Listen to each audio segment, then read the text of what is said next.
In my last video, I defeated the legendary bosses Ornstein and Smaug, was gifted the Lord Vessel by Guinevere, and then said I was gonna beat the game. Problem is, I don't really know how. Dark Souls is a game that doesn't have quest markers, so instead you have to chat with NPCs or check the wiki to work out what you're supposed to do next. And it was while checking the wiki that I decided to look into this. Turns out that this orb has something to do with Knight Lautrec, the gold guy I freed back in my I tried to get good at Dark Souls video, and who then went on to kill the Firekeeper towards the end of my last video. By using the orb in this specific room, I should be able to travel to his realm and kill him. The problem with reading up on how to find him is that I also read a bunch of horror stories about how terrifying an opponent he is. Seems a fair few people online just could not handle the battle against this dude and his lackeys, leading to me using the coward's method and shooting poison arrows at this trio, and just letting their health trickle down. Once Lautrec is at death's door, I decide to charge him and give him the chance to at least die fighting. Look at you. I thought you were wiser. But I thought wrong. 'Tis a terrible pity. Like a moth flittering towards a flame. You fellows, no? Don't you agree? Not my proudest battle for sure, but I am rewarded with the soul of the Firekeeper he killed, some humanity, and a ring we'll check out later. And with the soul in hand, it's time to head back to Firelink Shrine and return it to its rightful owner.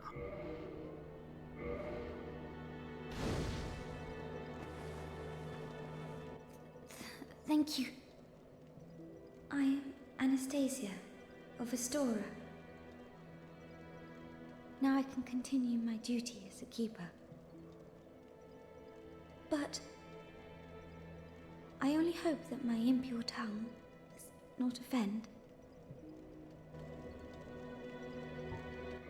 Forgive me. I am impure. My tongue never intended for restoration. Please, if you have any heart, leave me be. I wish not to speak. That's about as happy an ending as Dark Souls is willing to give for an NPC storyline. Speaking of NPCs, the Onion Knight is hanging out here now too, so let's have a chat with him. There you are. I'll be heading down below shortly. There's nothing worthwhile up above.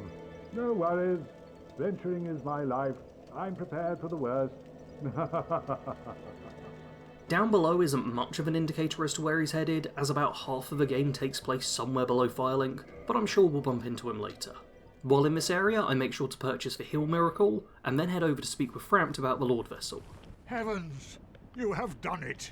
You have retrieved the Lord Vessel! After 1,000 years, it is you. It is really you.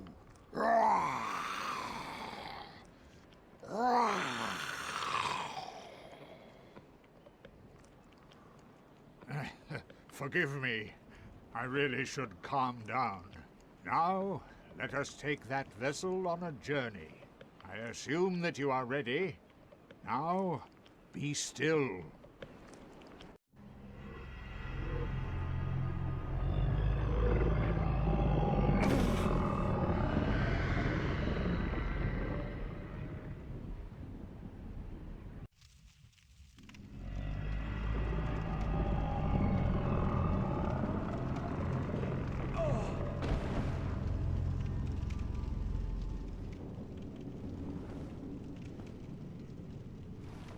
This is the Firelink Chamber for the successor of Lord Gwyn.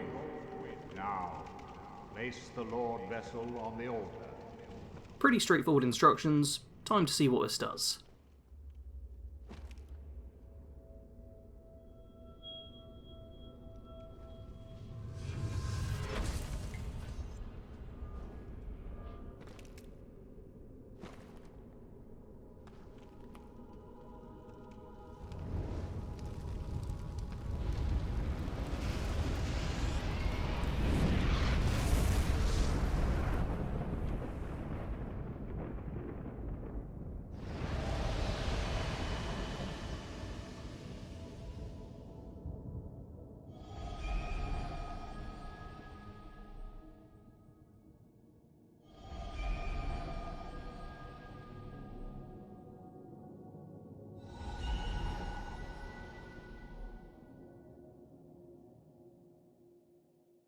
That was a pretty cool cutscene. Time to check in with Fram to see what the next goal is. Very well. As Kingseeker, I shall now instruct you, the Lord's successor, in your next task. To achieve your fate, fill the vessel with powerful souls, commensurate to the great soul of Gwyn. Scarce few possess such brilliant souls. Grave Lord Nito, the Witch of Izalith, the 4 kings of New Londo, who inherited the shards of Gwyn's soul, and Lord Gwyn's former confidant, Seath the Scaleless. All of their souls are required to satiate the Lord Vessel. Alrighty, we've got ourselves a goal. Kill 4 big bad bosses, get their souls, and bring them back to the Lord Vessel. Simple enough to understand, but also quite the daunting undertaking. I want to be prepared to start by buying a ridiculous amount of arrows, as the longbow is arguably the best weapon in the entire game, and then take a look at my ring situation. I've got 2 slots and a lot of options, but while comparing them all to one another, I take a proper look at the ring which Lautrec the Guilty dropped, and realise it's bloody amazing. A big boost to health, stamina, and equip load all within one ring. Sure, if I ever take it off it'll break, but why would I ever do that? It's leagues above any other ring I've come across, and I've got a second equip slot which I can use to switch between rings, depending on the situation. While this item does make me significantly stronger than I was before, I'm still a little nervous to progress the story just yet. So instead I decide to have a look through past locations and make sure I haven't missed anything important. While on this tour, I make my way back to the Lower Undead Burg and come across this locked door, behind which is a friendly character. Brilliant. You opened the door for me. Thank you. I'm saved. I thought I might never escape. I am Griggs of Vinheim, a sorcerer of the school. I am much obliged for your assistance. Thanks to you, I may now resume my travels. Cool, that's my second sorcerer rescued, although presumably this one's been waiting down here since before I took on the Capra Demon. Good job I decided to check out some previous locations, or else he'd have spent the rest of the playthrough locked in that room. I find Griggs back at Firelink Shrine, where I'm able to purchase sorceries from him. I don't really know how they work just yet, but elect to purchase the magic weapon sorcery and give it a test. First of all, I need to attune new magic at the bonfire. Seeing as I've not really been using pyromancy, I decide to equip both the magic weapon spell and the heal miracle. Annoyingly, my testing does find that you need a catalyst to cast sorceries and a talisman for miracles, so every time I want to switch between the two, I need to head into the menu and change up my equipment. Casting both is a pretty simple process though, and I test out the magic weapon on the nearby undead. It's essentially just a buff to the damage my weapon will do. Without it being cast, my normal swings on the undead dish out 218 points of damage, but with the effect active, a standard swing is now dealing 265 damage instead. That's a 25% increase, which is nothing to be scoffed at. The effect doesn't last all that long though, and disappears if I switch to my bow, so I'll have to be smart about when I use it. To thank the local undead for their help with testing, I let them wail on me a bit. Just kidding, I'm not done testing. This was all just to find out how effective the heal miracle is.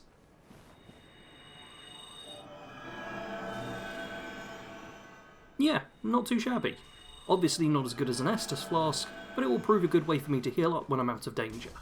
All that testing and planning sorted, it's time for me to actually make some proper progress. By heading back into Darkroot Garden. Yes, this is actually the way forward. Earlier I went and bought the Crest of Artorias, which will unlock this door. I now have a whole new section of the garden to explore, and one which contains an unskippable boss fight. But before I get to the boss arena, looks like there's some humans for me to fight through. These guys are pretty tough, especially as there's quite a few of them. From what I can tell, these seem to be a selection of the different starting classes that I didn't pick. There's a sorcerer, a thief, and a barbarian for sure, all of which seem to have starting equipment, and yet who still prove to be a surprising challenge. I'm able to beat them nonetheless, and with the gang dead, we get our reward, a cat. Is it not so that thou art new? Thou fared well to find me, but cometh thee not for the grave of Sir Artorias? My advice true. Forget this. The legend of Artorias art none but a fabrication. Traversing the dark? 'Tis but a fairy tale. Have thine own respect. Go not yonder knocking for nothing, I say. I had no idea what she was asking, so it's another trip to the wiki to find out what I need to say. Well, indeed, thou art a strange one. Nevertheless, I feel some liking for thee. I'm Alvina of the Darkroot Wood. I command a clan of hunters who track down defilers of the forest graves. What dost thou say? Wilt thou not join us? Oh, yes, I believe we would suit thee well. I am very glad. And now thou art one of us. Let us establish a covenant. I make sure to be friendly with the old-timey cat lady, but I'm still scared of covenants, so don't join up. Instead, it's time to explore more of this area and see what surprises are in store. I do end up finding this route, which takes me down to the area I fought the Hydra in, but can't see any purpose in walking through the water and to my death, so instead head back up where I find another cat. Seems like this one is far less friendly, but despite the sucker punch it got on me, I'm still able to vanquish it. And then its two buddies jump me and tear me to shreds.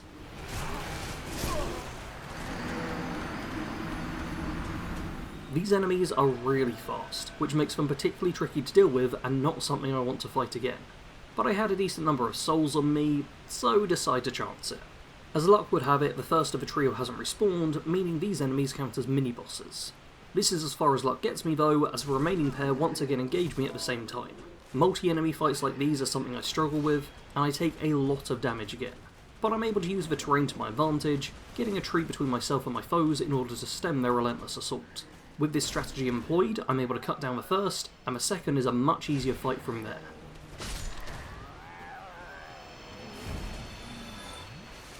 This location isn't done with sending new enemies my way, as next up are some mushroom men. There's quite a lot of them, and they all seem pretty tanky, but they're also nice and slow, meaning I can pick them apart with a bow-sword combo, without putting myself into too much danger. With the mushrooms all dead, I get to take a look at what they're guarding. It's an ember! Although, not the one I need. With the upgrade path I've chosen, the only ember left that I require is the very large one, which is quite a way away. A bit more searching through the garden, and I find this bridge leading to a door, which almost certainly contains a boss arena. Time to test out my new magics, using a quick heal to max out my health, and then casting magic weapon for the damage boost. Although it looks like I used these a little early, as the trigger isn't opening the door, but instead requires me to move close to this large grave.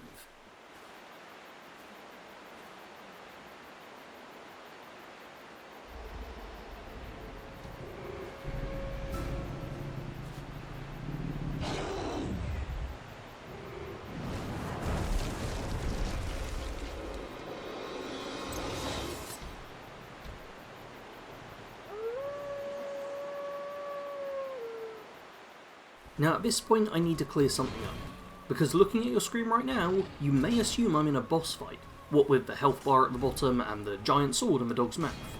What's actually happening is that Sif and I are playing a game of tag. I get under their belly to give them some scritches, and also a boop on the nose, because Snoops must be booped. And when we're done playing, Sif says, "Thank you, Sarge, I had a great time. I'm going to head off now and live the rest of my life on a farm where I'll get to run around and play all day. And as a gift for playing with the good doggo, I'm given a ring I'll need later, and some other rewards too, and Sif's fine. They're fine." Sorry, I just got a little upset there. That I won't be able to play with Sif again in this playthrough. That's all. Anyway, back to the game itself, and after leveling dexterity to 40, I decided to head to another area which I teased in the last video. There's this giant painting tucked away in Anor Londo, which if you move close to, gives you the option to examine.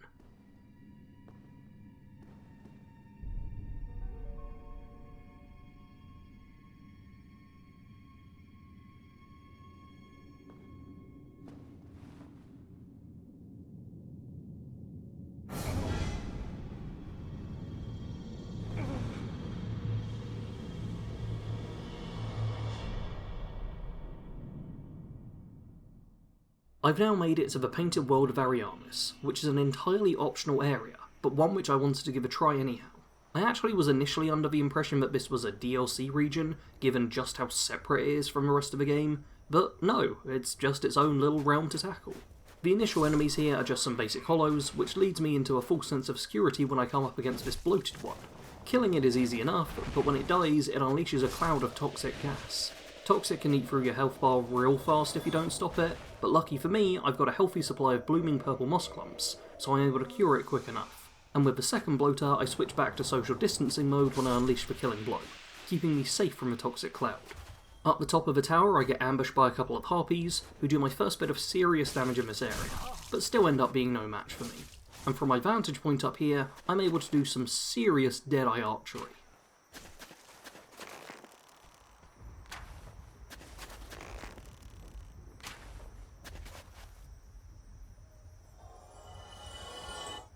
That might genuinely be the best bit of archery I did in the entire playthrough.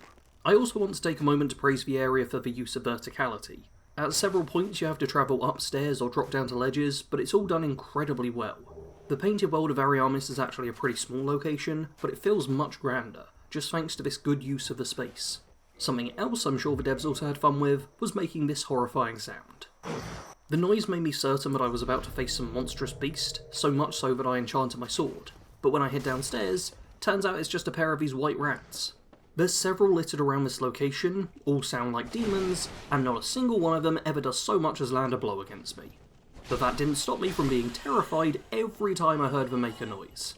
I was certain, absolutely certain, that the sound was actually coming from something else, meaning I was on edge every time I heard it, just waiting for an ambush of some kind.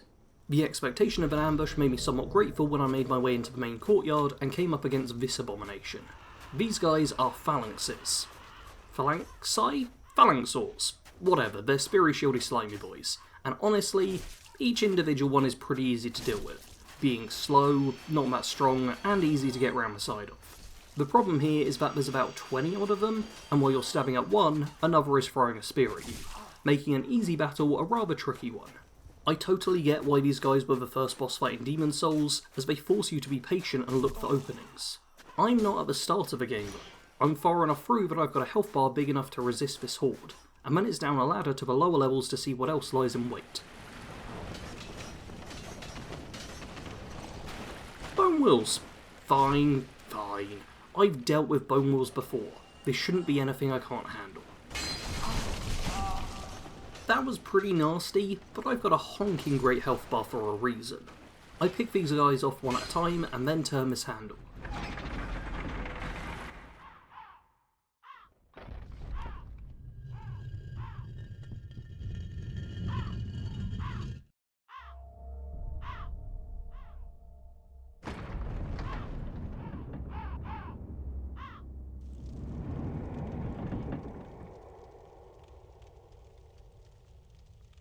Seems like I've unlocked something important, although it will require me going for a fog door to check, and I didn't want to risk dealing with any bosses until I've thoroughly explored, so I get on with that first. My exploring goes pretty steady, I'm able to find another ember, but still not the one I want. I find my way around the fog door building, letting me pass by without going through the fog door itself. At the time I thought this was great, as it's presumably a way to avoid the boss. This zombie dragon looking thing on the other side weirds me out at first, but then I realise I can make its head bobble by shooting it, and I'm back to civility. I'm running pretty low on Estus now though, and have quite a few souls to potentially lose. Not quite enough for a level up it turns out, but I've been picking up soul items all over the place, so consuming a few of those gets me a much needed level. All rested up, it's time to pass through the fog door and defeat whichever boss spawns inside.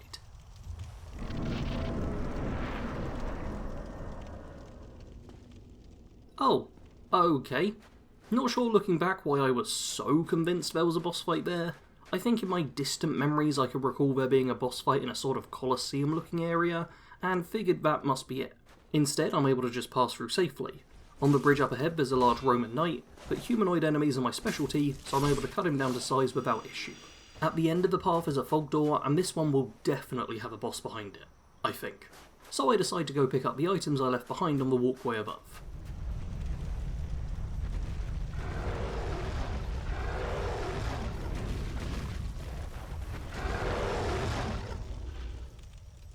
Cool, so it turns out that enemy is active, but when it starts to attack, I find out that I've positioned myself perfectly, so it's unable to reach me. It may not be able to reach me, but I own a bow, so sure can reach it. Sometimes Dark Souls is kind and offers up a mini-boss who you can kill without ever taking damage. It appears to have left its legs behind, which is a tad concerning. Curiosity gets the better of me and I approach. When I hit them with my sword it makes noise like it's taking damage, but there's no other reaction going on. So I walk away. Just kidding. I actually spend the next 5 minutes doing nothing but slashing away, because I'm an idiot who will do the same repetitive action over and over again, even when nothing changes, and there's no clear reason to be doing so. Once I finish my pointless endeavour, I decide to head back to the bonfire and kindle it, so that I can have some extra Estus for the fight ahead of me. After doing this, I do the standard killing nearby enemies to clear my path, but on the way get invaded. I've handled a few invaders before now, so shouldn't be a problem I think. But turns out that Pyromancy can deal a fuck ton of damage. Fortunately for me, it's also got a bit of a casting time behind it, so I'm able to close the kill.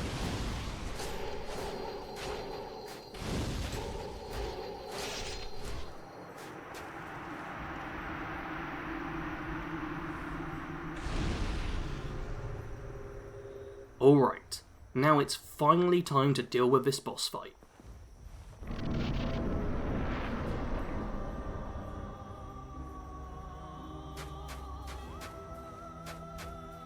Who art thou?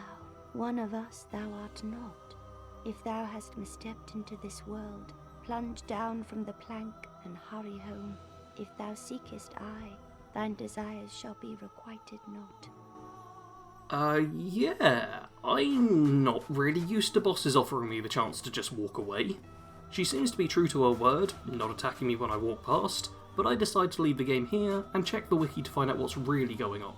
Seems that this is Crossbury Priscilla, and she genuinely is friendly. Killing her is one of the very few things in game which is considered a sin, and the lore around her seems to paint her as a sympathetic figure. With all this in mind, when I load back in, I decide to let her live and just walk away.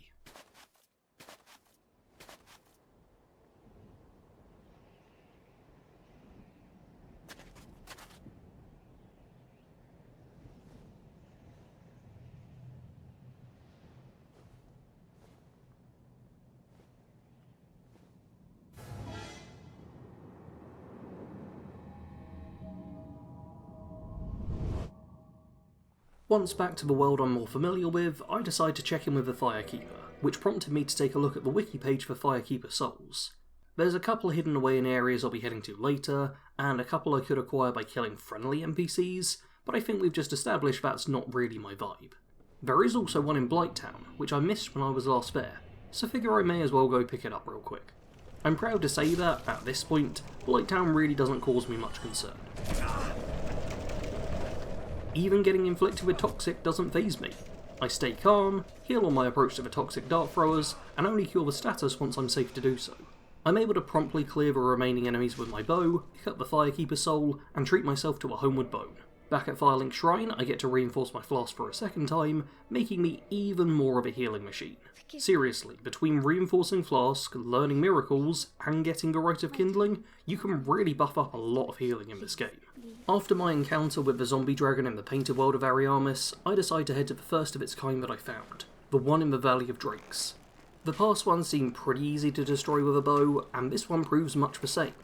And while I'm here, I also decide to take on the eponymous drakes who live here. I feel like I've got pretty strong at this point, and I'm curious just how powerful these enemies truly are. I kill the first with my longbow, because of course I do, but then I decide to lure the next one towards me, so I can try and fight it in close combat. Real glad I've boosted my healing, as the lightning breath of these guys is not to be messed with. I am able to win the fight, but decide not to risk a dangerous encounter with the rest, and cheese them with my bow, so that I can explore the area they're guarding. Turns out all they're guarding is an outfit and a ring, neither of which actually appeal to me all that much. I remember making my way down here on my first I Tried video, but can't recall the route. Fortunately, I have all my past recordings still saved, which means I can just boot up the labelled recording, scan for the right part, and then learn how to reach the Dark Root base in Bonfire. I also get to finish off a night I had to run by in that past video, which always feels satisfying. But now it's time to head somewhere kind of new, the New Londo Ruins. I have technically entered this area several times over, but this will be my first time actually heading into the flooded area itself. But before I can make it to the first wooden bridge, I'm assaulted by a familiar looking fellow. Yeah, that's the warrior who I first met at Firelink Shrine. Seems he's decided to go down below, went mad, and now must die to my blade. Onto the area itself, and important tip here, destroy this barrel and you get a couple of transient curses. These are items which allow you to damage ghosts. The area up ahead is crawling with ghosts, so I'll need a fair few of these items to progress. I only have 4 to hand, and I'm not really sure what a reasonable number is, so hold off on using one until I spot my first opponent. With this item consumed, it only takes a couple of swings to dispel the apparition. Ghosts really don't seem particularly strong or tough. Their main strengths seem to lie in the fact that you need to use a specific item to engage them, and that they can ambush you through walls. This isn't going to be an area where I can lure out enemies with my bow, so instead I'll have to rely on the old sword and board combo to exercise my foes. Of course, the biggest opponent I face is my sense of direction, as I get lost all the time. Normally this isn't a big issue, but seeing as this is an area in which I have to expend items to proceed, it does cause me a little concern. Perhaps it's the fact I'm so worried about running out of transient curses that gets me to rush ahead a little, and leads to my death.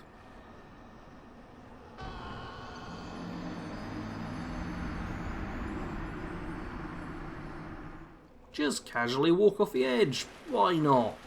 The ghost may be close to harmless, but fall damage remains as lethal as ever. I now have to go over all the same territory as before, which briefly makes me worried about my supplies running low. But as luck would have it, I find another container with a couple of curses tucked away, and then in this room with a mass ghost ambush, 2 of the ghosts I kill each drop 2 curses, meaning I'm more prepared than ever. The fact ghosts have a chance to drop the item which lets you kill them is such a generous move on the game's behalf, as otherwise you could really get stuck in this area if you don't move fast enough. I do get absolutely trolled by one of the item drops though, which is just out of reach of my character, so maybe the game isn't being quite as nice as I thought. After a fair while spent exploring around and getting lost, I find this ladder tucked away in a fireplace. I climb up to the roof and get to meet another friendly NPC. Well, this is a surprise. I get few visitors, save for ghosts. You have the Lord Vessel. Very impressive. I know exactly what your intentions are. You seek the 4 kings, whom I guard over. This is the key to the seal. The 4 kings slumber in the deepest chamber of the ruins. Use this key to break the seal and open the floodgates.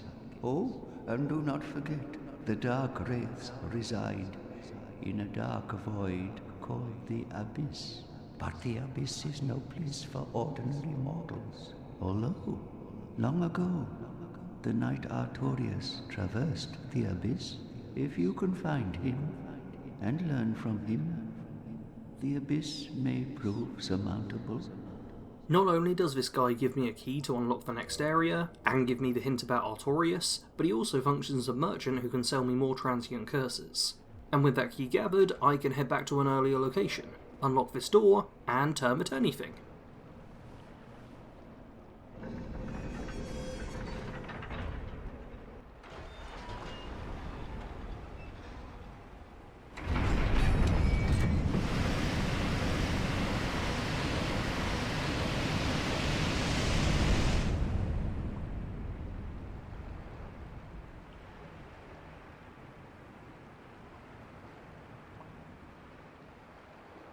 The waters has now been released out into the Valley of the Drakes, unlocking the lower levels of New Londo, and giving me another route to enter this area from, providing I want to fight my way past a bunch of drakes. Additionally, with the water now gone, there are a couple of lifts which can be used to switch between the upper and lower levels. Honestly, Dark Souls level design is on a whole other level to most games out there. It really is a masterclass in how to connect your world while still locking the player off from more dangerous areas early on. While I could go and explore the lower levels right away, I instead decided to backtrack a little and look for any items I may have missed, or which were blocked by the flooding. This nifty roll onto the Sealer's building gets me a rare Ring of Sacrifice, and by backtracking to pretty much the start of the whole area, I come to this walkway, which was previously hidden by the water. Crossing it gets me yet another ghost ambush, but also a Firekeeper soul. Well worth all the time I spent backtracking, I think. I end up backtracking so far that I make it back to the very start, finding this guy, who was presumably here the whole time. Well, this is unusual. You haven't lost your head. And more importantly, you're free. How on earth? Well, I shouldn't pry. I'm Ricky of Vinheim. I was once an established smith, though. Look at me now. Can you believe it? Turns out there's a blacksmith directly under Firelink Shrine. Might have been useful in my early days of playing this game, especially with how many issues I had with weapons breaking or not being reinforced. But now all he really is a friendly face in an otherwise creepy location. That's all my backtracking done, time to head down to the lower levels of New Londo. On my way back through, I find myself attacked by a ghost I must have missed before. Once dispatched, I'm able to take the item it guards, a Cursebite Ring.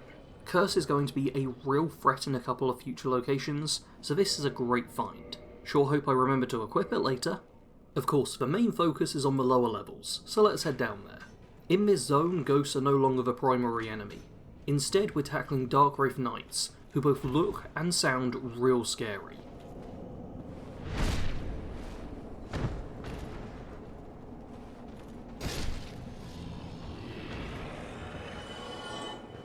Or maybe not. These guys have got to be the easiest enemy to backstab in the entire game, and overall just one of the easiest new enemies I've encountered. Normally there's a bit of a learning curve when I come across a brand new opponent, but with these guys I just had a really smooth time. These aren't the only enemies I must face down here though. There's also the Mass of Souls. This monstrous blob is apparently a conglomerated beast, formed from a huge number of the inhabitants of New Londo, who were drowned in order to trap the Four Kings. It's some pretty cool yet horrifying lore, which is what Dark Souls does best, and also makes me feel good about putting this mini-boss out of its misery.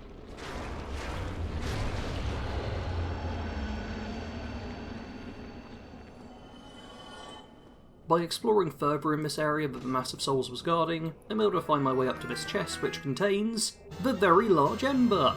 This is the one ember I actually needed, as with it I can max out upgrades to all of my gear. Of course, I will also need to get my hands on quite a few Titanite chunks to upgrade everything, but I'm given some assistance with that soon after. I suspect this archway of being a secret door, burst it open, and then engage the Darkwraith Knight lurking behind it. He's quick to dispose of and drops a Titanite chunk, exactly the item I'm in need of. And to make matters better, the chest he was guarding has another of the same. I'll need a lot more to fully upgrade my gear, but maybe I'll get lucky and find a few more while clearing the remaining enemies. I'm able to push ahead without taking too much damage, and eventually find my way to the Fog Door, behind which must be the Four Kings. And you'll know what that means.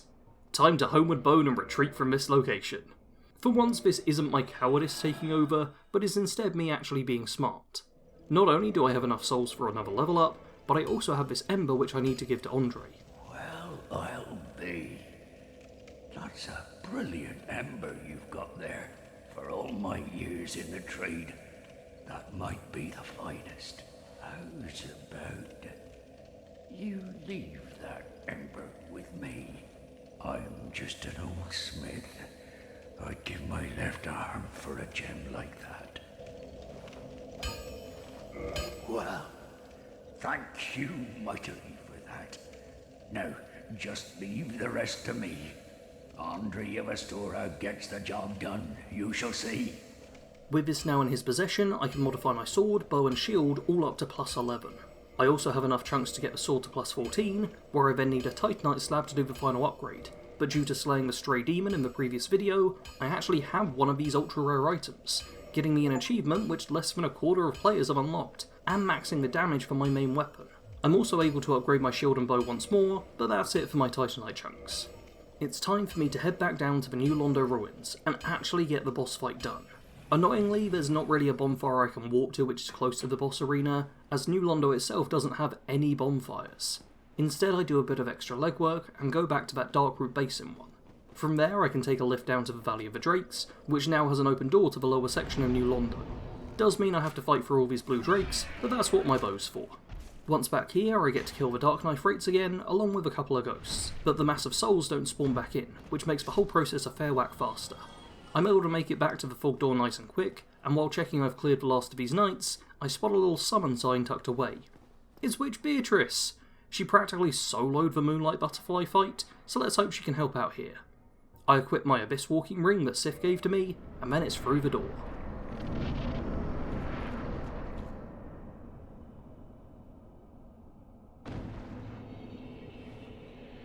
Not gonna lie, the fool had me for a second there, but it seems I landed fine and the fight begins. I'm aware that this is a boss fight where you want to be kind of aggressive. The kings spawn in one at a time, so if you're able to take down each quick enough, then you don't have to fight multiple at once. But if you're slow to kill them, then you could end up getting vastly outnumbered. But with my fully upgraded sword and Beatrice providing extra DPS, things go really well, with the individual kings dropped one after the other, and the time between the next one spawning giving me the opportunity to heal up. It's not long before the final king arrives, but this one seems a bit stronger than the last. His initial magic blast deals a huge amount of damage, and he gets me with a grab attack soon after, Gets real close for a second, but I'm able to get some distance, heal up, and then charge him for the finishing blows.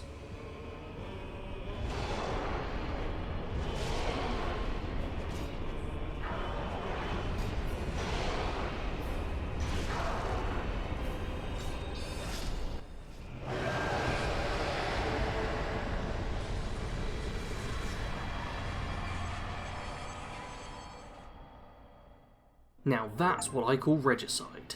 That's the first of the 4 Lord Souls gathered, and the game's kind enough to give you a bonfire to rest at and walk from, but I instead elect a homeward bone back to the Darkroot bonfire, and that's because I'm not done with New Londo yet. I need me some more Titanite chunks, and the Knights here have a chance to drop them, so it's time for what is hopefully my final farming session of the game. Unlike my other farming routes though, this one is a little costly. Not only am I expending a lot of arrows to safely deal with all the blue drakes, but I also have to use a transient curse on every farming run, as there's a couple of ghosts supporting the knights. What this really means is that the number of runs I can attempt is down to how many transient curses I have left on me. To get the odds a little more in my favour, I equip my covetous gold serpent ring, which boosts item discovery, and then get to farming. Once my farm's been fully harvested, I head back to Firelink Shrine, which is now a bit quieter around the bonfire. But the new Londo Sealer has shown up here, meaning I can buy more transient curses from him, just in case I decide to farm that route again. I also head over to the Miracle Merchant and buy a new talisman from him. I'm not really sure if this was actually a sensible decision or not, as I can't tell if it's truly better or worse than the basic one, so I figured I'd include this clip just so someone down in the comments can let me know. I rest at the bonfire and reinforce my weapons. I managed to get a total of 26 chunks, allowing me to get both my longbow and Grasper shield to plus 14. If I want to get them maxed out, I'll need Titanite slabs, but those things are insanely rare, so I'm not expecting them to go any higher than this. Turns out I farmed just enough Titanite chunks in order to also upgrade all my armour to plus 9, which is definitely as high as that's going to go, cause ain't no way I waste a Titanite slab upgrading my armour. With my upgrades all done, it's time to head to the next area that contains a Lord Soul. That'll be the Duke's Archives, which are right next door to Anor Londo. It's a fairly safe route to reach the entrance, but once there I spot an armoured boar. I fought one of these way back in the Undead Parish, and the weakness was the butthole. Like, literally. Here's a clip of me dealing with the first one I found. Oh my! With this one it's in a somewhat narrow hallway, so I figured I'd try and lure it out with arrows, so I have the space to get around it. That doesn't end up working, so I instead tried to duck around the side. This seems to work until I reach the rear and realise its one weak spot has been armoured now too. Every attack I land may deal damage, but it also bounces off, meaning I can't land multiple attacks in a row. Sure, I'm able to kill it, but deeper down the hallway is a second one, who tears my health bar a new one. Just look at that damage. And that was with my shield up and stamina full. And then it attacks me again, leaving me with a tiny fraction of my health. I have to dodge back down the hallway to heal up, eventually leading it back to the entrance, where I should be able to shoot it safely.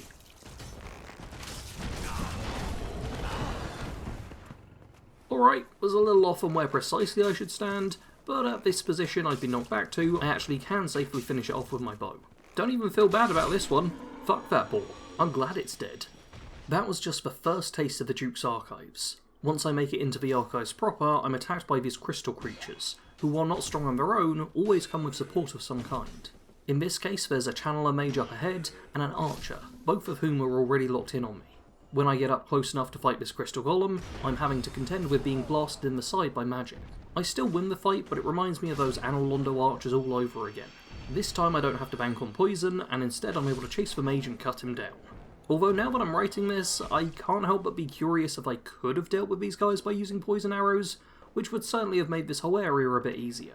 No sense looking back in regret now, what I actually did was just slow but solid progress, until I reached this area with overgrown crystals and a fog door. Behind this door is Seifer Scaleless, the next boss I need to defeat. But you can't beat him here. This is a scripted death that the game throws your way, and fortunately it's one of the very few facts about Dark Souls I knew before I even started this series. So I equip a rare Ring of Sacrifice and head in, fully prepared for what awaits. It's impossible to reach the nude dragon and battle him in melee, but even when I use my bow, the damage doesn't actually hurt him. Fortunately, once he kills me, I don't lose anything upon death except my ring. I then wake up in the easiest prison cell ever to break out of, but clearly the guards are expecting a prison break all the time, as their response is instantaneous.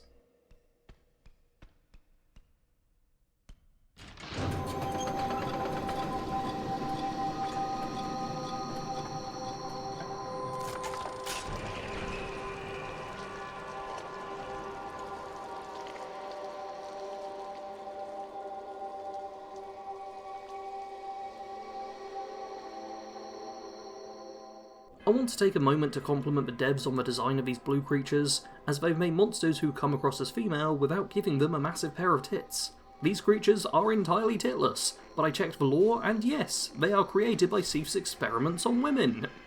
I started this section as a whole feminism, yeah, you can make female monsters without catering to the male gaze, but that last line I said really puts a dampener on things. Sorry, women. Anyway, these blue monsters prove pretty easy to kill, the last pair not even turning around to attack me. But with them all dead, I can now find a familiar friend. Hello again. What a chance meeting this is. Alas, I'm imprisoned once again. I don't suppose you could stage me a getaway. The archives. Such a storehouse of knowledge. So close, but just out of reach. The thought offends me, so I could simply die. As a student of the arts, you understand me, eh? Sadly, I don't have the right key for Logan's prison cell, so instead I climb a ladder up to the alarm system. There's a few snakes guarding it, but I've been strong enough to defeat these guys for ages. With the alarm now turned off, I check the nearby chest, which has another key in it. Great, let's go save Logan! But no, this one doesn't work on his door either. Instead, it lets me out the door at the very top of the prison, with a route outside which leads me back to the archives. This area is one giant library with several different levels and enemies on every available surface. While most of the enemies don't deal a ton of damage to me, they do manage to steadily chip away at my health bar, but thanks to my miracles, it's not a big deal.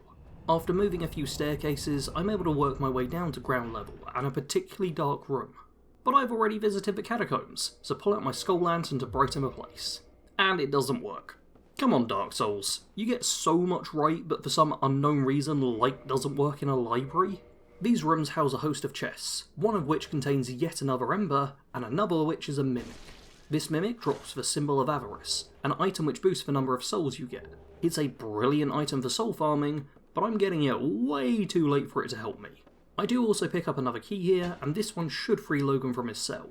Problem is, I've already forgotten how to get back to the prison, as my sense of direction hasn't improved at all on this journey. I keep unlocking shortcuts and secret entrances, which you'd think would help, but honestly, just made me even more confused. Down below the Mimic Room is a fog door, but I'm not ready to face Seif yet. I've got a lot of souls on me, and the journey through the archives has tired me out. So instead I walk back to the nearby bonfire, level up to 100, and call it for the day. When I come back, I'm ready.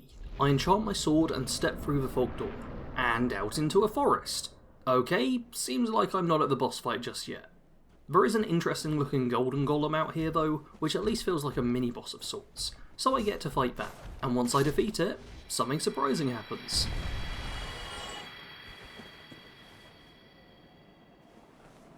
It was you who rescued me.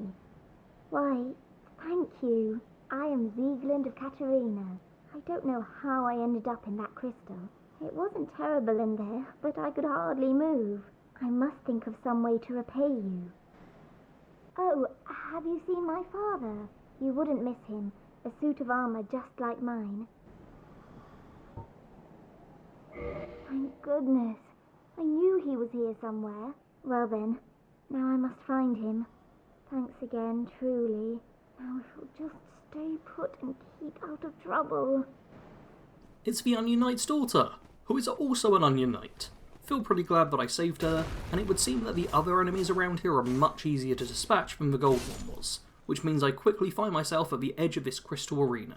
I once again enchant my blade, readying myself for the boss fight ahead of me, and I once again come to the realization that this isn't a boss arena, but instead a whole new region that I'll need to power through. While somewhat pretty, the terrain is also treacherous, and I don't really like the idea of fighting too many monsters while traversing it. The first golem isn't too bad, but then I spot a moonlight butterfly off in the distance. I know I said that I kind of wanted to do that boss fight again, but not like this. There's way too many places to get knocked down, and the music here can't hold a candle to what was playing for the butterfly boss fight. I use my bow and arrows to deal with this one from a distance, and it gets the job done even faster than Beatrice did. The problem now is that the way ahead of me seems to be non-existent. In the last video I got to brag about my amazing eyesight and how I could spot a Titanite demon in utter darkness. I can only assume that this area is in retaliation to that, as the bridges you need to walk over to progress are literally invisible. The game does provide these bits of snowfall to help show where the path is, making it at least possible to spot where to go, but full damage is the greatest enemy in all of Dark Souls, making this area possibly the most dangerous place I've travelled through to date. I feel like the extra fuck you that the game provides is right here. Like, for real? Did you have to make it so that the bridge wasn't level but instead had a little drop to it? That was just mean. And from this invisible landing, I then drop down to fight the Golden Golem, but it doesn't go well.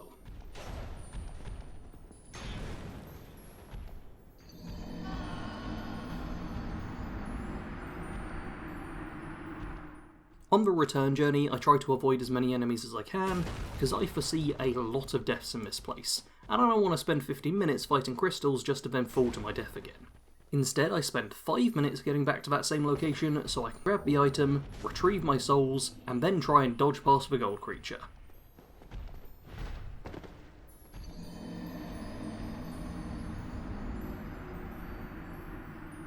Third time's the charm.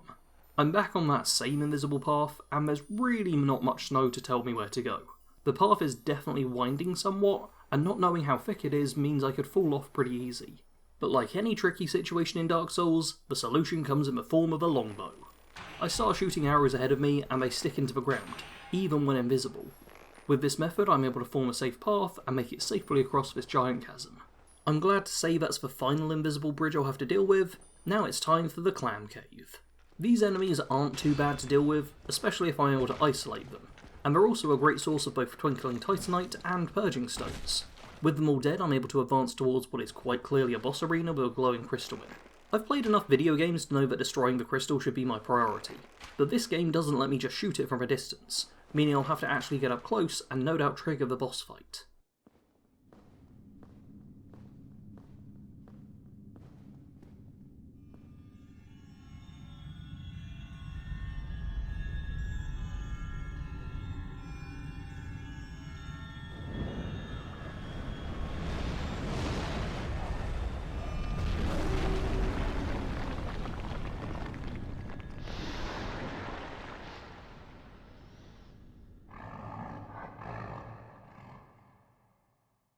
Time for the first proper fight against Seath. I really cautiously just circle him for a while before finally deciding to try and get a couple of swings in, which take nothing off his health bar. In retaliation, he does this massive crystal attack, which curses me. That's really bad. Not only is Curse an instant kill, but it also means my health is halved until I cure it. Not to worry though, I've got a large stockpile of Purging Stones. I can just use one of them, and I'll be back to normal. Why am I running off without using one of them? So yeah, not sure if I've told you yet, but I'm a fucking idiot. I do the entire run through the Crystal Cave while cursed. I make it to the Crystal Clams, and I'm still cursed. I sort out my equipment for the boss fight, and I'm still cursed. And I walk through the fog door, still cursed. I know in my mind I was thinking about how I didn't want to waste an item just to be cursed again by Seath, but I've got over half a dozen Purging Stones stored up. It would have been fine to use one. Instead, I'm charging in while severely damaged. I do at least destroy the crystal this time, which is some progress. Because Seath's massive cursing crystal attack comes from the front of him, I spent most of this boss fight desperately sprinting around the side, and occasionally trying to jump over his little weird side tentacles when they get in the way.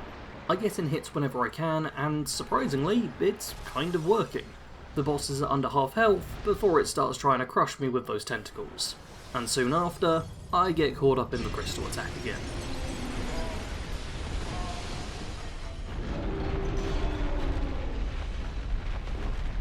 I can't believe I actually survived that time. But I did, so it's time to start hacking away at those tentacles again. They end up hitting me, and given how low my health bar is, it would only take a couple of direct hits to kill me. I'm generally able to heal up right after, which keeps me alive, and I get the Scaleless Dragon to only a few hits from death, but then another Cursed Crystal attack lands.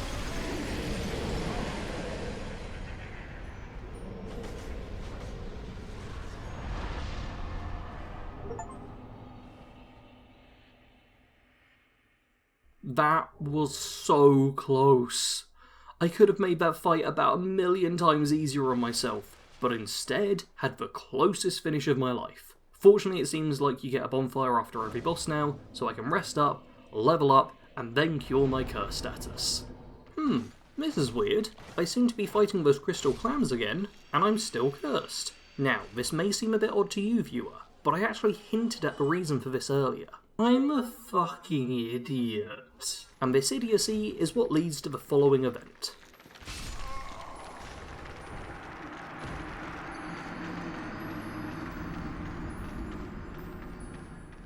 You may think I'm fighting these clams to maybe farm some twinkling titanite, but nope, I'm just trying to get them out of the way so that I can take a pretty picture of the crystal cave. As I've been playing, I've been trying to get good shots for my monthly Patreon wallpapers, and I think this is the only one where I actually died trying to get the image. And you know what's the real kick in the teeth? This one didn't make the cut. Yeah, this just flat out wasn't good enough for the Patreon wallpapers, so I died for nothing. If you want to see which images did make the cut, then become a patron. You can join for as little as $1 a month, you get access to hundreds of different wallpapers, and you'll be supporting the channel, so I can continue to make videos like these. The Patreon plug is done, which means I can finally break free of my curse. I've had a pretty terrible time with this whole area, but I'm still not done with it yet.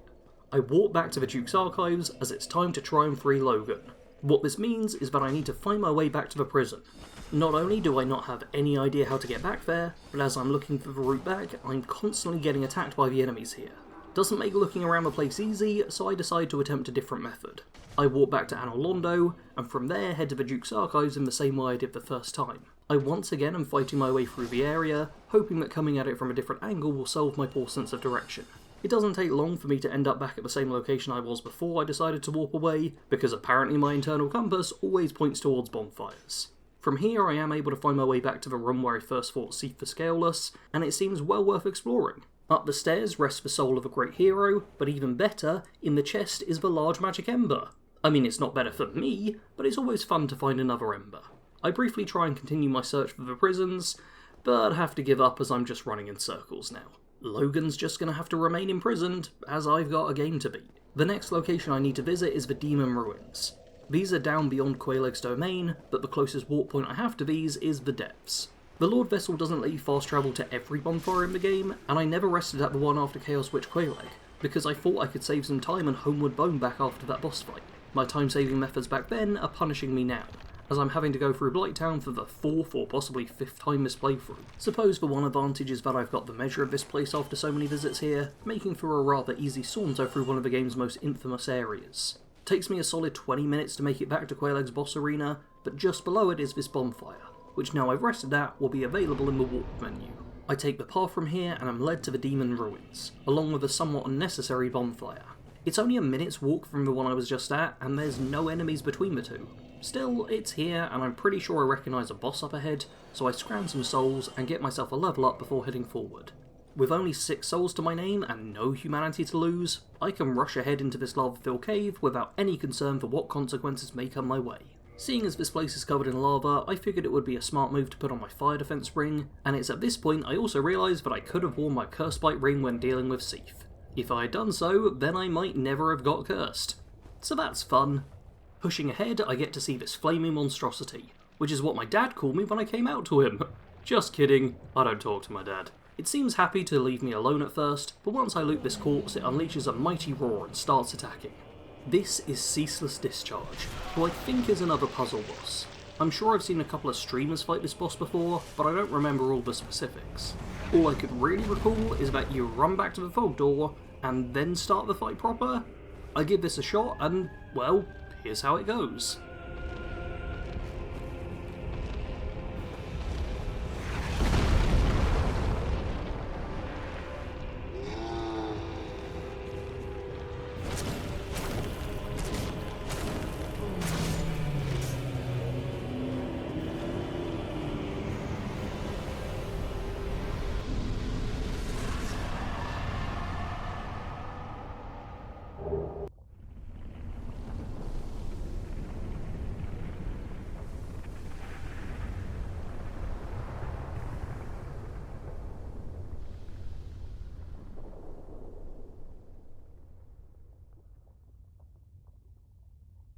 Easiest boss fight of the game, and with some of the lava now gone, I can head down below.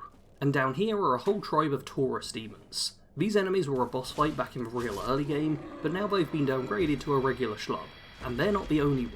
The dreaded Capra demon is also here, in regular enemy variety. Whereas once it got treated with real respect as a tricky boss fight, now it's just another mob for me to cut down. As I'm picking off a corridor full of Capra demons, I spot this horrible creation, clearly clinging to the side. My arrows do absolutely nothing to it, but it's very obviously something I'll be fighting later. For now though, I'm able to push ahead and rest up at a nearby bonfire. There's a couple of really important NPC storyline triggers in this section of the map, and because I want the best outcome possible for all my NPC buddies, there's a critical task for me to undertake before I go any further. I walk back to the Daughters of Chaos bonfire, consume 30 humanities, join her covenant, and then give all that humanity to her. This gives me a couple of different pyromancy spells, but the second thing that it does is open up a secret tunnel. And as a big fan of Avatar The Last Airbender, I'm a big fan of secret tunnels. By trekking back to the bonfire, walk from and killing the enemies guarding the path down to the vault door, I can reach this shortcut to the side. Down here are some creepy looking bugs which I squash, and then this occult door. As a second rank Chaos Servant now, I can touch the door and make it open, letting me squish the rest of the bugs in short order. I don't want to go too much further just yet, although I do chase down a crystal lizard. But once I'm done with that, I head back to the bugs and loot the sunlight maggot.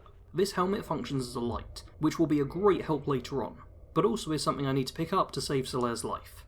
That's right, all the stuff we just went through there is how you save everyone's favourite NPC. Hopefully anyway. Apparently there's a few ways you can screw it up, so we'll have to wait and see what actually happens to him. With my friend's life probably saved, it's time to get back to dealing with these ruins. Before I make my way through the fog door, I decide I want to see what stuff is tucked away to the side. There's a chest down at the end of a long path, so this is clearly an ambush. I'm fully prepared, so when a gribbly bug drops down from the ceiling, I fall back and dispatch it calmly. I know Dark Souls well enough to expect more than one ambush here though, so advance with utmost caution.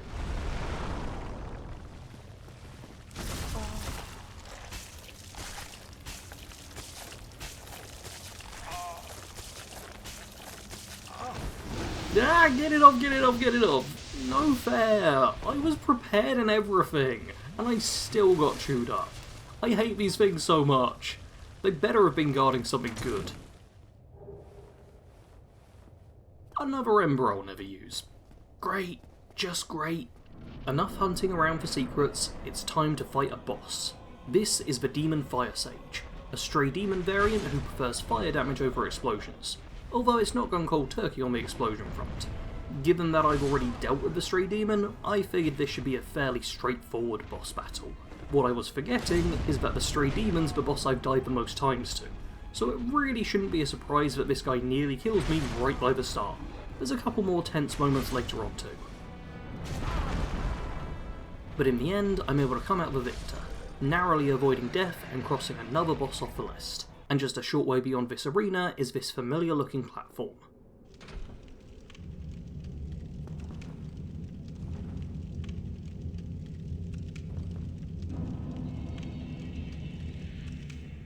I'm back by the Spider Lady. This is such a welcome shortcut.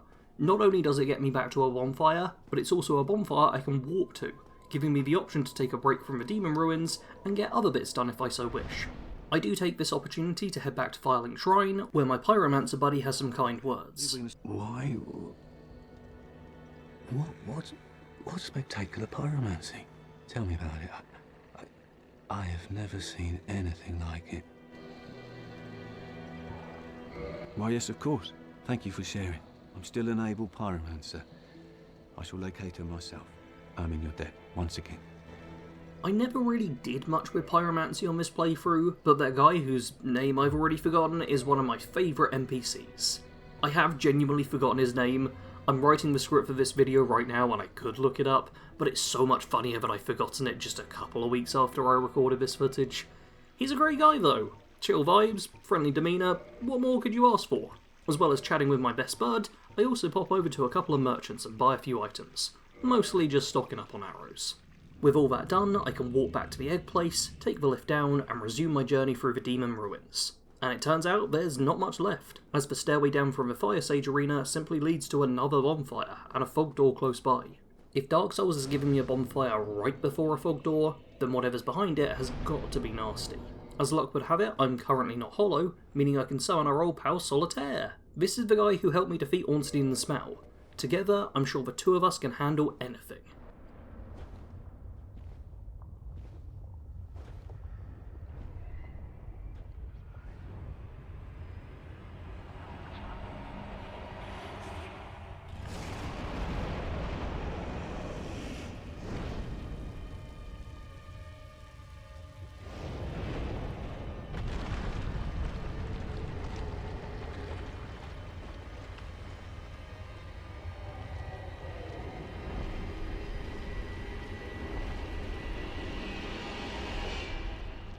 I knew that creepy wall bug would show up later.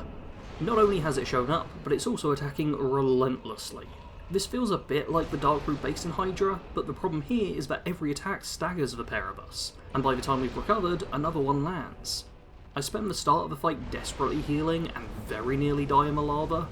In the end I have to try and leg it round to the side, sadly leaving Solaire to his fate. Things look like they're about to go the same way for me, but I finally land my first hit, and it all gets a bit weird, because I immediately get the option to summon Solaire again, but then it fades as quickly as it arrives.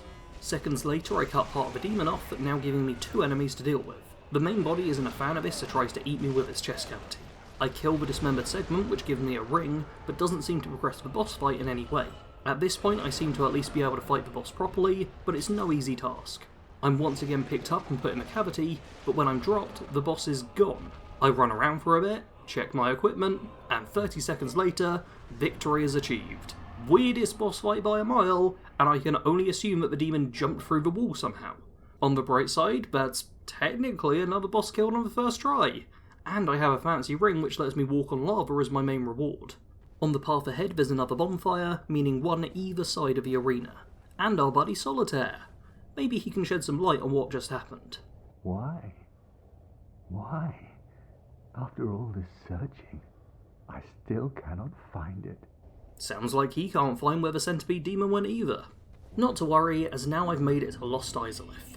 This place is filled with what appears to be just the legs of zombie dragons. And sure enough, when I shoot one with my bow, it's an enemy all of its own, one that desperately wants to play with me. I'm not sure how much of a challenge these things will be in melee, but I honestly don't want to find out, so I use my bow to deal with all of them at range. Despite being a late game area, Lost Izalith proves to be one of the easiest locations for me to travel through on my first run. There's a whole bunch of these stone demon balls, but a single heavy attack is enough to kill them outright. I do come across this one squid demon thing, but it's so large and cumbersome that I can just shoot it to death. Sticking with my bow, I aggro this pyromancer lady, lowering her health before getting ready for the close range battle.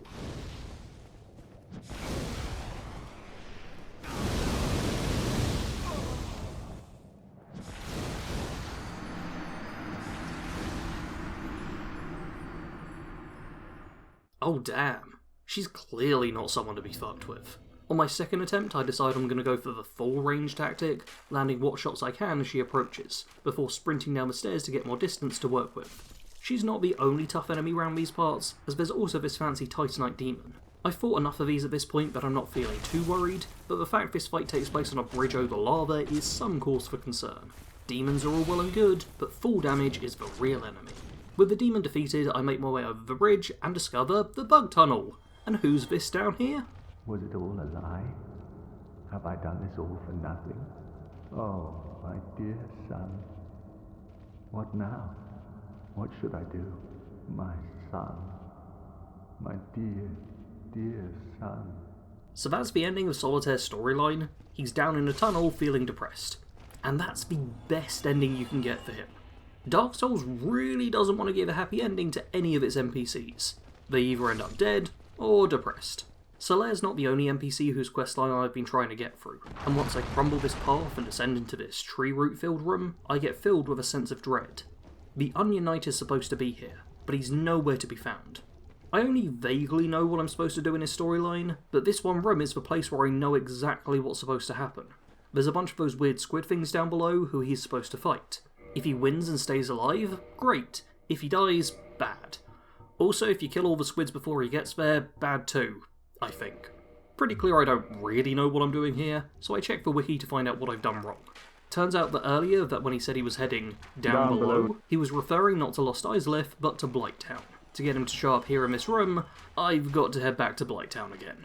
So here we are in the old familiar swamp. Shouldn't be too difficult to spot a humanoid down here, and I do spot a human-shaped figure in the distance, although it's not who I was expecting.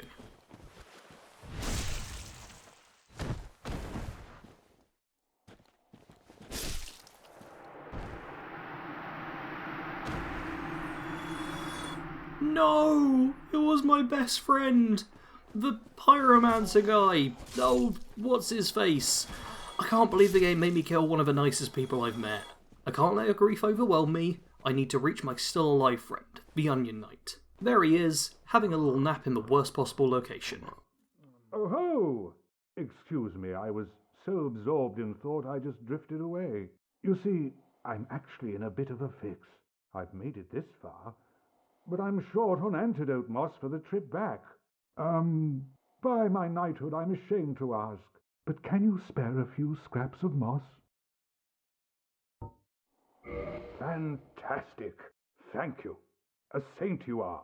This Knight of Catarina expresses his deepest gratitude. I shall not forget this. Please, take this, a symbol of my appreciation. Well, our fates do seem entwined, don't they? Perhaps this, too, is the will of Lord Gwyn. Moss gifted to him, he now should show up in Lost Izalith. I make my way back, and he has arrived. Before talking to him, I make sure to weaken the final monster I see down there with a couple of arrows, as I'd really like to not lose another friend. Oh! Excuse me, I was so absorbed in thought I just drifted away. Must be the warmth. Well, what's on your mind? No, don't tell me. Those monsters making life difficult for you? You need not be ashamed. We're all in the same boat, you know. I really have run up quite a debt to you. Perhaps the time has come.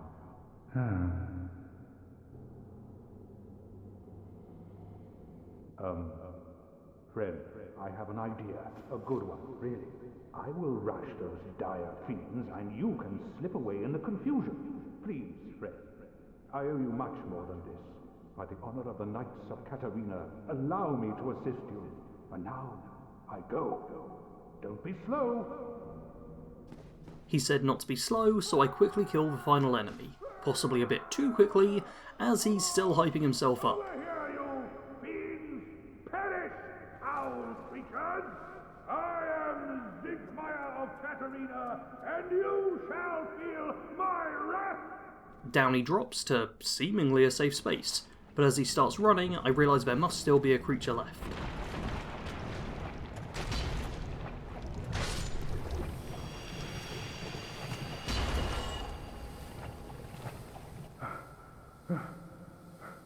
But you, didn't you get away? Well, you've saved me, once again. Oh, thank goodness. I'm exhausted. I think I'll have a rest. Oh, don't you worry. The ground below me is my pillow. I'll recover shortly. I think that's the good outcome. He's definitely not dead, and he seems happy enough. Let's hope I did things right. There's only one path I've left unexplored in Lost Izalith, and it's through this fog door. No doubt another boss for me to fight, but first I get to have fun on this slide.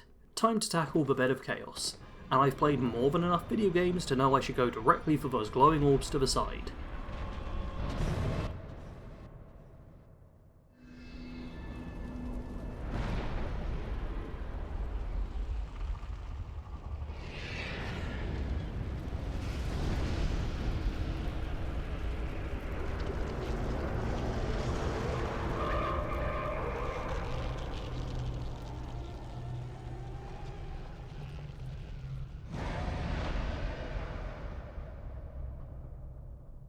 Gonna assume I did the right thing there.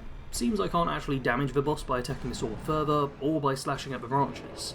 Instead I'll have to try and make my way to the other orb. Easier said than done, as not only will the boss try and hit me while I run over, but the arena is also being steadily destroyed, so my old enemy full damage is back in play. Despite both these factors, I make it to the second orb.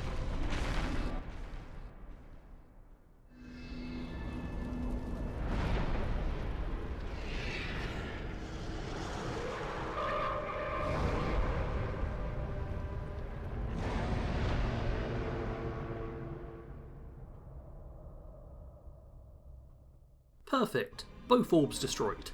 Now what? I figure I should try to make my way to the main body, but with Pyromancy now in play, that's easier said than done.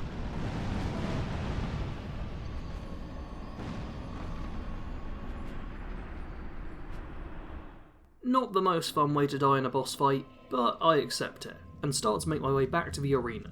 Looks like the progress with the orbs remain, which is great news. Less great is the floor to the boss is entirely gone, so I'm not sure how to reach it, and while trying to look for a way around, I'm once again pushed into the void.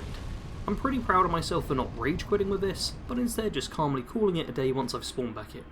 Rather than continue to be lost, I read the wiki page for this boss and learn a couple of interesting things. First is that the Chaos Fireball attack it initially killed me with is apparently super rare, and most players will never even see it. Still not sure if I should feel better or worse now knowing that fact. The second, and more important thing, is that the way to kill this boss is to jump into the void in front of it and land on the tree branch.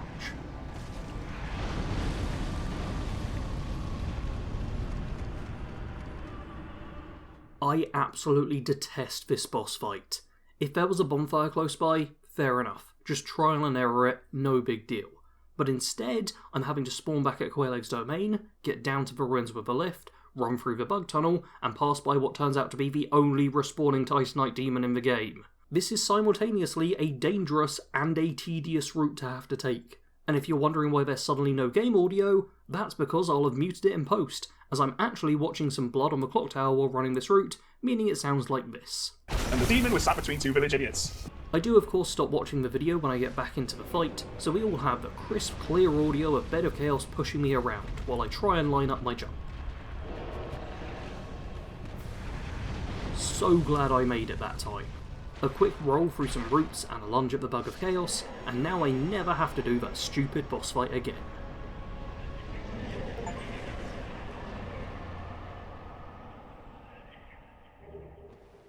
I need a bit of a break after that, so head back to Firelink Shrine, where I spot an Onion Knight. I wonder which one it will be. Well, hello again. I have finally located my father. All of your help was invaluable to us. Thank you so much. I was finally able to pass on my mother's last words. My father, he went on his final adventure. Don't worry, that's just the way he is, undead or no. Sort of reassuring, really.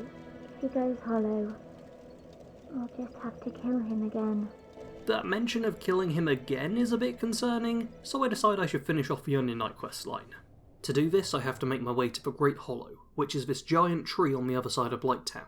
The entrance is fairly well hidden, being behind not one, but two invisible walls.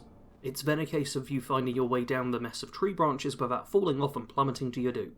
I don't have much faith in my abilities to do that, so consume my souls and get a quick level up, so that I won't really be losing anything when things go south.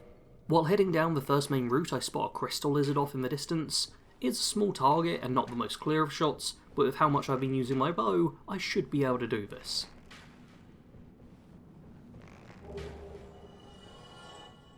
A Titanite slab. It dropped a Titanite slab. That's the ultimate upgrade material for my gear. The only other one of those I got was from beating the Stray Demon, who's an optional boss. But sure, this random lizard will also drop it. Why not? Soon after that encounter, I spot my first proper enemy, a Basilisk. First things first, let's actually equip my Cursebite ring this time around. No sense in letting myself get needlessly cursed again. To play it even safer, I will be killing any Basilisk I spot early with my bow, because I really don't want to get cursed again. These are the primary enemy down here, which is concerning at first, but it turns out they're pretty weak, so a single arrow apiece is all it takes to remove them as a threat. Once they're all dealt with, it's on to the Mushroom Men. But I've handled these guys before, so I'm not too concerned. Finally, at the bottom of the Great Hollow is this fog door, leading me out into Ash Lake. And from here, we can see what we came for. Ignoring the giant Hydra to the left for now, I run over the sand to see what's going on. My father, all hollow now. He's been subdued. He will cause no more trouble. It's finally over. I will return to Katerina. You assisted us both greatly. I can hardly return the favour, but please accept this. It's of no use to me now. Oh, Father. Dear Father. Why can't any of the Dark Soul NPCs have a positive outcome to their stories? I suppose I'm the only one happy here, as the extra Titanite slab means I can reinforce both my longbow and Grasscrest shield to their maximum levels. While I'm down here in Ash Lake, may as well deal with the mini-boss here. My character can't swim, so rather than have an interesting battle with this mighty beast, I just shoot it a whole bunch. We're talking a little over 10 minutes of me just shooting arrows and dodging water blasts, which is one of many reasons I decided to make this a highly edited series rather than a basic let's play or even a live stream. Big Boy Hydra goes down, and I'm now curious if there's a list of all the mini-bosses in the game, so I can find out how many I may have missed.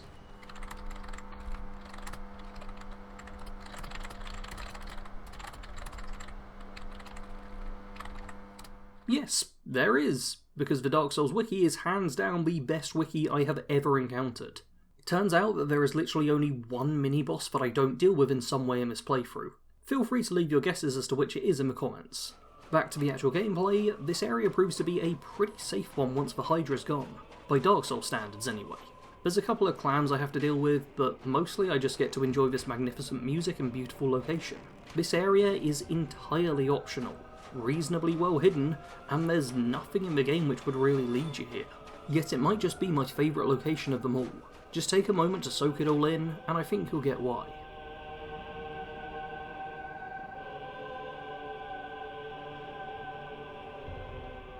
Once I'm done vibing out and taking a pretty Patreon picture, I make my way to the very end of the sandy path, where a surprise is waiting for us. That's a dragon. In fact, the Everlasting Dragon may well be the last dragon left alive now that Sif is dead. Dark Souls lore is anything but clear, so there's not really much definitive stuff out there about this being, but it warms my heart slightly to know that it's getting to live a peaceful existence down here. My own fate doesn't hold such peace, and I must move on. It's time to leave my favourite location and start heading towards one of my least favourite. First, I'm making my way through the catacombs, but it's much easier than my last trip down here. I upgraded Astora's Straight Sword to +5, which is as good as it gets. Before heading too deep into the area, I remembered to switch out my Wanderer Hood for the Sunlight Maggot. For just a very small decrease in my armour ratings, I now get to actually see around me at all times. More than a reasonable trade-off in my opinion. The catacombs can be quite a tiring location to walk through, so I make sure to take what opportunities I can to rest. It was real considerate for someone to leave this coffin-shaped bed for me.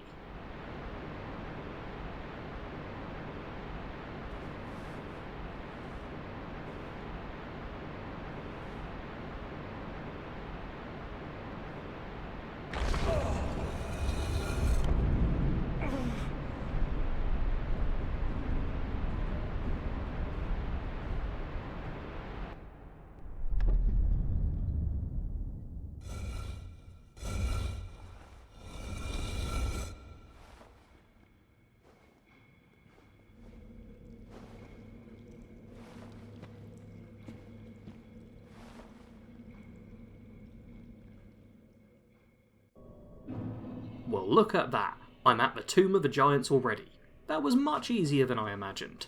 This area seems a fair sight smaller than I thought it would be, but there's the boss I need to face, Gravelord Nito. But alas, you can't face him this way. Instead, it's how you get access to his covenant, so I at least get an achievement for talking to him. Back to the catacombs, and the run is pretty much the same, until I reach the area with all the bone wheels. They prove simple enough for me to defeat, but as I'm heading out, I hear footsteps behind me. Not sure where this knight appeared from, but that's a badass axe he's wielding. Genuinely have no idea why he didn't appear on my first run through this place, but it's no issue. I've killed so many of these knights at this point that it's practically second nature to me now. Just past Pinwheel's Run, I find myself at the start of the Tomb of the Giants, and it's instantly horrifying. There's piles of bones, giant sarcophagi, and glowing eyes in the distance. This is the Bone Giant, which is one of the standard enemies here. These guys aren't crazy strong, but given how dark it is, even with my maggot, and how this area is entirely made up of pitfalls, every battle against them is a real challenge, as I'm having to focus more on positioning than actual combat. You can technically head into this area with no light source whatsoever, but I dread to think what that experience would be like. After having to take this butt-clenching slide through the darkness, I spot Patches, an NPC who I am all too familiar with. Rather than talk to him right away, I look around and find a bonfire tucked away. Seeing as Patches has a reputation which precedes him, I know that I'll be wanting to rest up here first and get myself a checkpoint. But now that's done, guess I'll have to chat with the guy. Good day. You look reasonably sane. What are you doing in the catacombs? Are you a cleric or something? No? Really? Really? Then I'd have no qualms telling you. There's a fine stash of treasure right down that hole. I found it first, but, well, we're friends now, so I'll split it with you. In any case, have a look. It'll shimmer you blind. Treasure, you say? How generous. Let's see what's down there.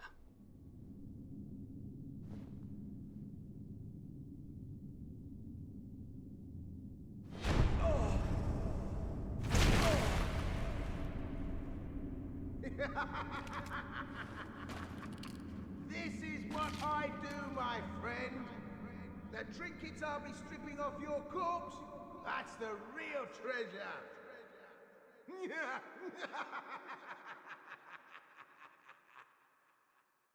Bit of a dick move by Patches, but it does get me down into this important arena, so he's actually doing me a favour. The items he mentioned aren't anything all that valuable to me, but I explore around to find some more. And when I loot this one, some bone towers spawn out of the ground. These things are real slow, and with my added height, I'm able to just shoot them all a few times, rather than risk a close-up fight. Sadly, the same strategy can't be employed for my next two foes, a pair of clerics who have become hollow. I've seen these two before, guarding a priestess at Firelink Shrine. Down here they're much less friendly, and the one spamming the Emit Force miracle causes me some real problems. Despite their best attempts, I'm able to endure the assault and slay both of them. And just round the corner, I find the person they had previously been protecting. You banished those two hollows, did you? It pains me to think of the trouble my failings have caused. I am certain that both Vince and Nico are grateful to you. Thank you so very much. Here, these belonged to them. You deserve them more than I. I'm not aware of it right now, but that's pretty much the best reward an NPC has given me so far.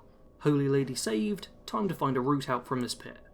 Takes a bit of exploring, but I'm able to find my way back to Patches, where it's time for a little chat. Oh, you! Well, let's just calm down. Talk about things. I did you wrong, but I didn't mean it. These temptations, they can, well, overcome me. You know what I mean, don't you? Please, forgive me. You and me, we're jolly undead outcasts, aren't we? Oh, brilliant. A second chance. Wonderful. I had a feeling you'd understand. I did. But, if I were in your shoes... Ooh. Who knows what I'd have done. But now we're friends again. Eh? Pretty much every other NPC I've had to deal with has ended up depressed or dead, so despite his actions, I figure I may as well let Patches live. Possibly as punishment for my poor judgment on the matter, the next enemy I come up against is a giant bone dog. These things fucking suck. They have a lot of fast combo attacks that push you around the place. There's way too many ways to fall to your death here, so the last thing I want is to be shoved away from where I'm standing. I'm able to fight my way to the second bonfire of the area without taking too much damage, and use the opportunity to once again consume some souls and level up, this time putting a point into Faith, just to make my current weapon a tad stronger. From here I have to fight my way through even more bone dogs, but by some small mercy I'm also able to just walk past a couple of them, leading down to this ladder and an area where I can actually see. Doesn't last long as I'm soon back in a dark cave, having to tread cautiously along a narrow path, made all the worse by these bone towers sprouting from the ground and trying to punch me to death. To try and make the nightmare somehow even worse, the location I reach once they're all defeated is a vast cavern, filled with copies of Pinwheel. Sure, he might be looked down on as a boss fight, but as a standard enemy, he's a bit of a concern. What's far more concerning is the horde of baby skeletons spawning endlessly from the ground and trying to bite my ankles. It's pointless fighting these things as they just keep spawning, so instead I have to try and outpace them. Once I've run away, I find what can only be the boss's fog door.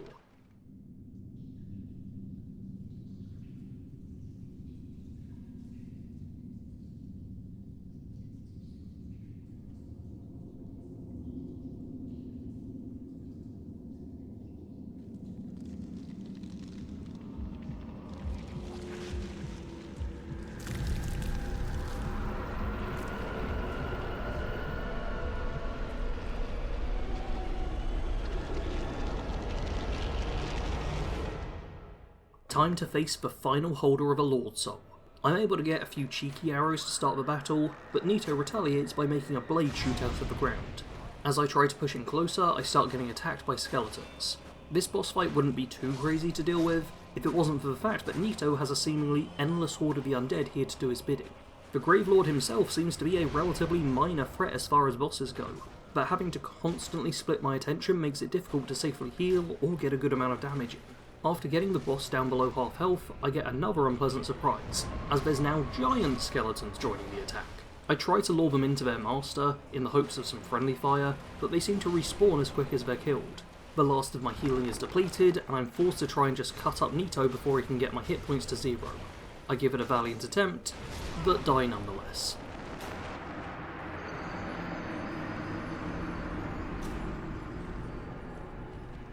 I think the part which annoys me most with how that turned out is that I might have been able to kill him had I been using my reliable Balder side sword.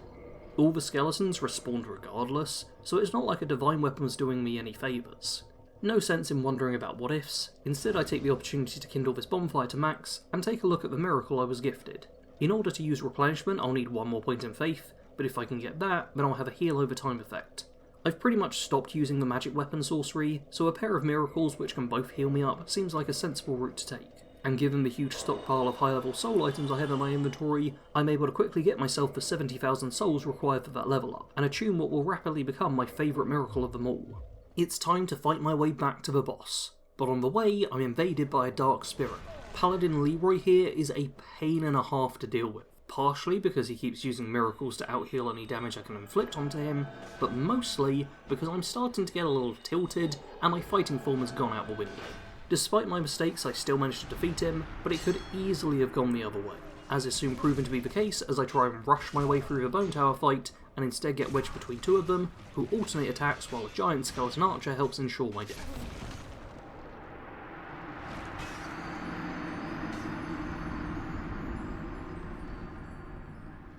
At this point, I am not in the right state of mind to carry on playing, and yet I still walk forward. I fight the first of the bone dogs, but as it chomps down on me, I finally come to the realisation that I'm in no mood to keep going, purposely roll my character off a nearby ledge, and rage quit out. I give myself a couple of hours to cool off, then boot the game back up, and instantly perform so much better than before. Rather than fight the bone dogs, I expertly dodge them, which lets me safely push ahead. While I have to fight some of the enemies on the path to Nito, I'm able to take my time and remain calm, making for a much less challenging journey. Once through the fog door, I decide I'm going to use the replenishment miracle before I drop down. This way, I can enter the boss battle with a health regeneration already active, which is especially useful considering you take full damage immediately in this fight, and take a Gravelord blade right away too. It's not long before I start getting ganged up on by skeletons, but after they're defeated, I notice there's no more coming to attack me. Seems I have to move further into the arena to trigger them, so instead I decide to stay close to the wall, trading blows with the Gravelord and using his long charge-up times to heal myself with miracles. Doing it like this makes for an incredibly boring boss fight, but it's certainly better than having to fight a dozen enemies at once.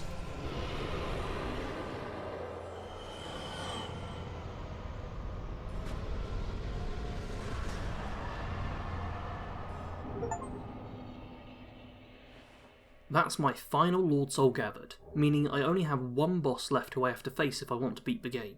But honestly, the past couple of boss fights haven't felt that good, and I want to end the game on a high note, not a low one. Seeing as I'm playing the remaster version, I have access to the DLC, Artorias of the Abyss. This contains bosses who are considered harder than any in the base game. If I can defeat them, then that should let me end things well. Or maybe I'll just get whooped by them and feel even worse than before. Let's find out. In many games, if you want to start the DLC, it's a pretty straightforward experience. There'll be something clearly signposted, and you may even stumble into a DLC area on accident. Not with Dark Souls though. If you want to start the Artorias of the Abyss DLC, then you're going to need to do some serious googling.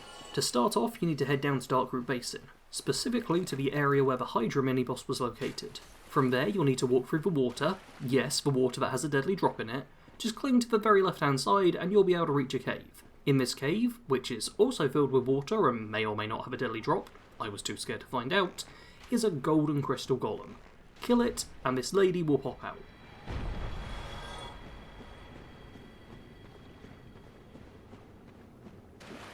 So, 'tis thou who rescueth me. Most gracious. I am deeply obliged. I am Dusk of Ulasil. I cometh from an age long before thine. I cannot stay here for long. With her freed, she now appears as a summon, right by where I killed the Hydra. She's not a boss fight summon though, instead she's a merchant summon, and will sell the player character powerful sorceries. Once she's saved, we then need to head back to the Duke's archives. Why? Well, to kill this one random blue crystal golem, of course. I've actually killed this creature before, but it doesn't drop the item you need to enter the DLC until you freed Dusk. While in the Duke's archives, I decide to have another go at finding Logan's cell and freeing him. And what do you know? This time I'm actually able to locate it. Seems that Logan has already freed himself somehow, but at the back is a Firekeeper soul, making this a very worthwhile detour. After upgrading my Estus flask, it's then back to the cave behind the Hydra, where this strange portal has appeared.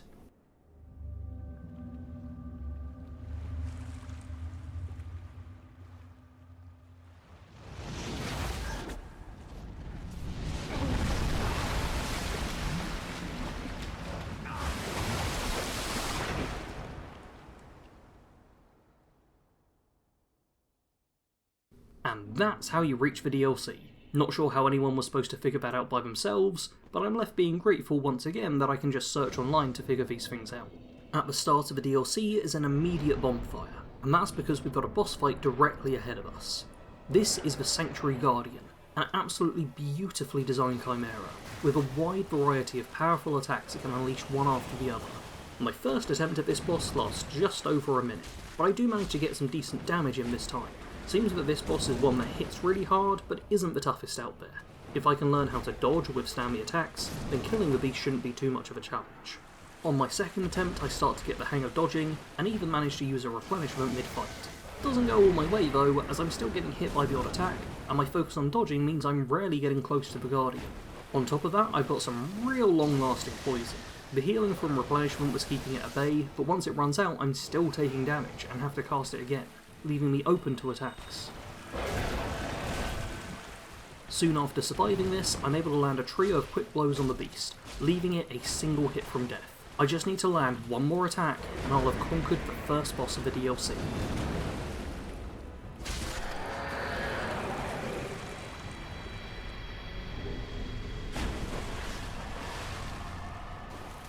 That's a quarter of the DLC boss's beat, but it's also the one that is typically considered the easiest. I still have Artorias, Manus and Kalameet to defeat, who are considered the top 3 hardest bosses in Dark Souls, with Artorias and Manus vying for second place, while Black Dragon Kalameet is the undisputed hardest boss the game has to offer. Fortunately, he's an optional boss, so I won't actually have to face him if I don't feel like it. By this point I'll have reached the Ulasil Sanctuary, which is the safe space the DLC offers you. Not only is it rather tranquil, but you also have a mushroom lady to chat with. Well, look at this one. From what faraway age hast thou come? Thy scent is very human indeed, but not intolerable. Ah, Princess Dusk's savior. Thine aura is precisely as she described. I thank thee deeply for rescuing Her Highness, but Princess Dusk is here no longer, snatched away by that horrifying primeval human. And so I must ask, couldst thou once more play the savior?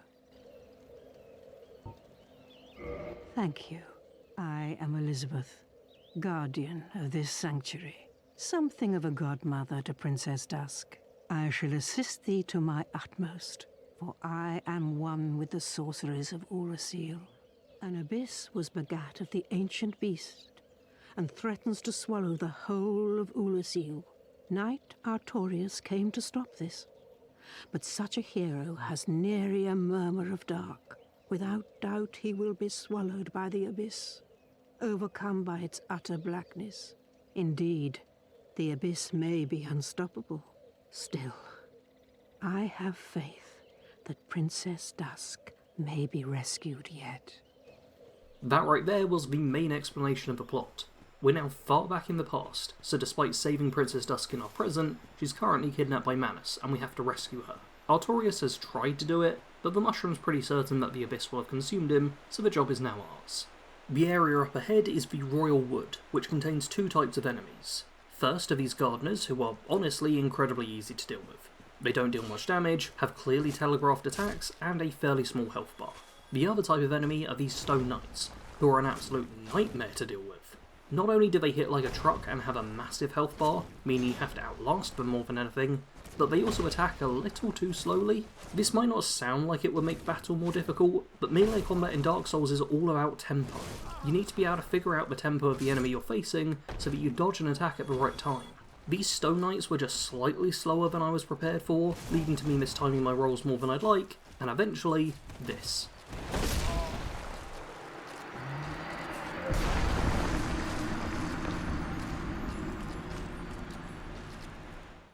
After going back to retrieve my souls, I take the time to level up and kindle the bonfire, so that I've got the full 15 Estus. Rather than fight through this area again, I figure I can just stick to the side and run past most enemies. I've reached a point where I don't really care about collecting new items all that much, so there's no need for me to explore every nook and cranny. Instead, I can just run ahead to the next location.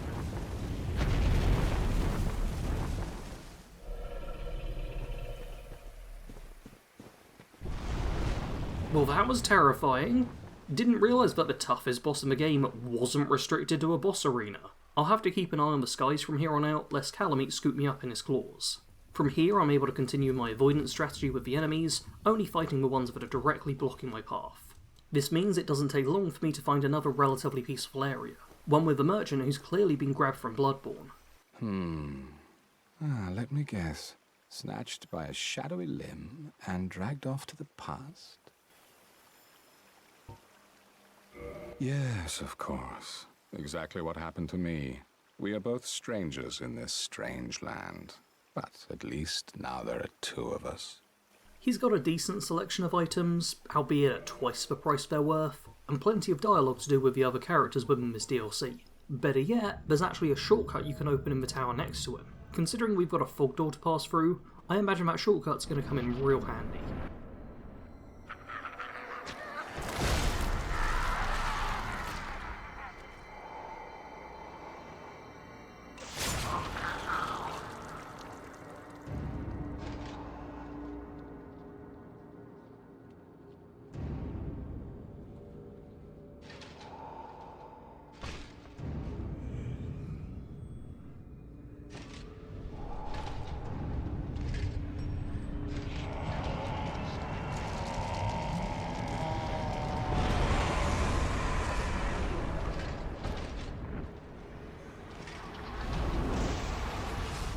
This is Knight Artorias, considered by many to be the best boss fight in the game. But I disagree. This isn't a fight, it's a dance. Genuinely, the feeling of this whole encounter is beautiful, as there's a real back and forth between the player and Artorias. I talked about how Dark Souls melee is all a matter of tempo, and I think this is where that concept is clearest. Rather than talk over this beautiful part of the game, I'm just going to let the rest of my first attempt play out, so you can all have a couple of minutes to really feel this one.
That right there was as good as Dark Souls gets.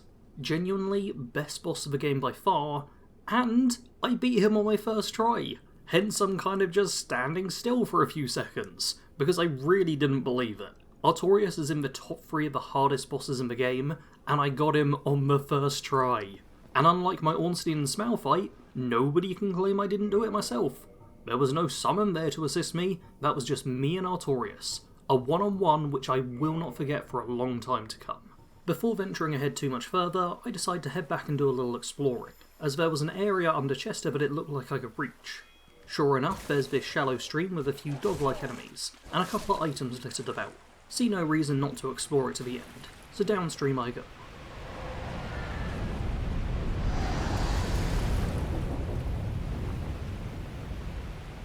Nope. I don't want to head down there. A huge arena with a few items to tempt me in, right after the dragon's flown by? I think not, Dark Souls. I'm still feeling good about my last boss fight. I'd rather not have my confidence shattered quite so quickly. Instead, I take a closer look around and find a path up from the Colosseum, leading me to a locked door. My master key is no help here, but maybe I'll find the key somewhere in town. As I make my way down the ruined pathways, swiftly dispatching the enemies left here, I get a strange notification. That's the merchant I spoke to earlier. Why is he invading me? He certainly doesn't do a good job of it.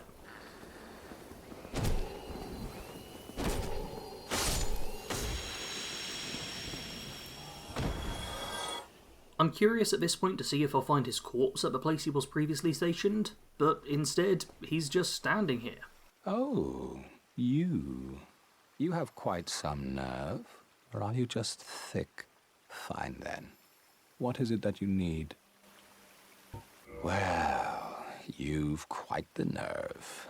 I've had enough of you. Seems kind of pissed off that I killed him, but nothing more than that. Still is willing to sell stuff to me, and doesn't turn hostile again. Guess it's back to the town. This area has real long sight lines, meaning that with both my longbow and hawk ring equipped, I can take down most of the early enemies without letting them get into melee range. It also lets me get my first bow attack on a mimic. Turns out these guys can run pretty fast, so I'm left to finish it off with my sword, but I did quite enjoy getting to activate one of those tricksy fellows from a distance. My bow makes real short work of the rest of the Ulasil township, letting me swiftly reach this room, with a strange figure at the end. I'm honestly not sure if it's friend or foe, so rather than shoot it, I just approach with caution. Turns out it's a foe who I'll now have to fight in close combat, but better than aggroing an ally, I suppose. This bloated husk is a real challenging enemy, mainly because of the fact that my attacks just bounce off, much like the armoured balls in the Duke's archives. This prevents me from getting more than one attack off at a time, and considering how hard this guy hits and how large his health bar is, this is set to be one long fight. In the end, it takes me almost as long to defeat this guy as it did for me to defeat Artorias, albeit with slightly less healing used up. With the monster destroyed, I now get to take this lift down into the darkness, where I'm immediately ambushed by a weak creature. With it dead, it's another lift down into somewhere that's nearly pitch black. Time to double kindle another bonfire, and then see what lies ahead of me. And if I want to be able to see what lies ahead of me, I'll need to use the Sunlight Maggot again. This is the Chasm of the Abyss, and despite looking similar to the Tomb of the Giants, it's actually not half as terrifying. Sure, it's still got the near total darkness to contend with, but most of the enemies are able to be spotted from a distance thanks to their red glowing eyes, meaning I can easily take them down with my bow, especially with Hawk's Ring providing some extra range to my attacks. This is the final area of the DLC and is clearly meant to be fairly challenging, but for my specific build it's one of the easiest in the game. As well as for standard enemies, there's some glowing humanity ghosts, but if anything they're even easier to take down with the longbow. What actually ends up stopping me for a while is this area here. There's a trio of glowing stones that clearly indicate that I'm supposed to slide down this bridge. I convince myself that it's a trap of some kind, and once again resort to the wiki to find out what I'm actually supposed to do. Turns out, that is the correct way forward. But there's also something important I miss behind me, so it's time to head back and walk here.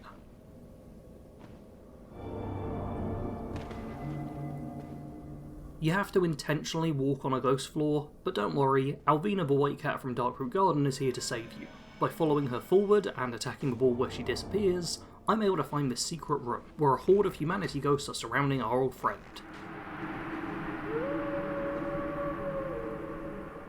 We freed Sif! Not only do I get a great shield, but there's also another hidden bonus to this that we'll be seeing later. I make it back to the trio of stones and very cautiously edge my way down. At the bottom is a fog door, guarded by a few more humanity ghosts. With them dead, I have successfully made it to the boss arena without taking any damage and having used no healing items. Before passing through, I go with my new favourite strategy of using replenishment right before a boss fight, ensuring I start off with a bit of health regen.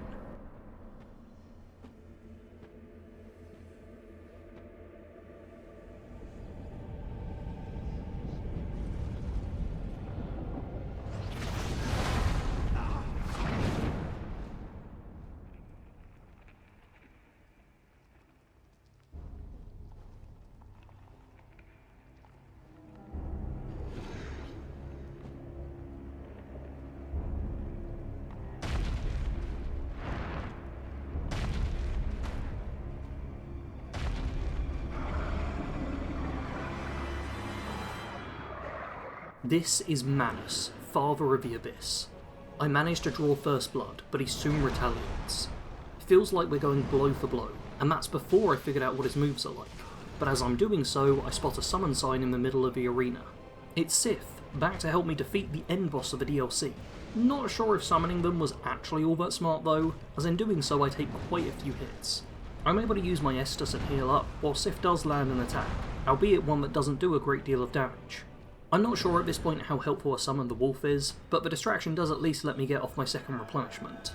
Soon after, Manus drops below half health and begins mixing in magic alongside his physical attacks. These spells are much harder to deal with than his melee attacks, and with him now attacking more aggressively than before, I end up spending more time healing damage than I do dealing. It's a slow back and forth for a while, with me remaining cautious so I can learn how to handle each attack individually.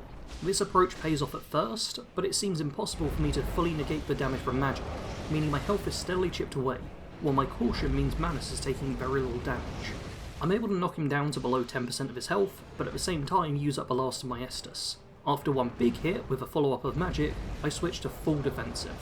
If Sith can close for the attack, or even just provide a momentary distraction, then I can use my heal miracle or push for the kill.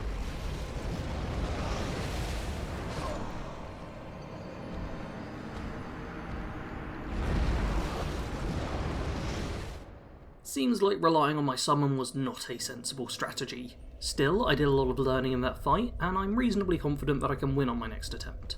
I'll have to fight through the Chasm of the Abyss again, but that shouldn't prove a problem. As it's a bow-heavy area, I go to switch out my equipment and re-equip my range ring. I had Hawk's Ring equipped for that entire boss fight. If I'd had my physical or magic resistance rings equipped instead, I might actually have survived the attacks. This wouldn't normally be so frustrating if it wasn't for the fact that I got Manus to within just a couple of hits from death, and I ran out of healing. With my defences boosted, I wouldn't have required as much healing, might have had a spare Estus at the end, and maybe, just maybe, would have won on the first try. Frustrating for sure, but that's what I get for not checking my equipment before a boss fight. The Chasm of the Abyss goes by much quicker this time, and I make it to the fog door in just a few minutes. Annoyingly, there's this one enemy who I don't seem close enough to deal damage to, which bugs me a little bit, as I do like to clear my surroundings before a boss fight. I move down lower and manage to land a couple of arrows, but they do surprisingly little damage, and this enemy has a weirdly big health bar. Holy shit, that's Manus. Given how little damage it's doing, and the placement of the red glowing eyes, that's got to be him. Curiosity takes a hold of me here, and I shoot arrow after arrow after arrow into him, as I wonder if it's possible to kill the end boss of a DLC without ever going into the arena.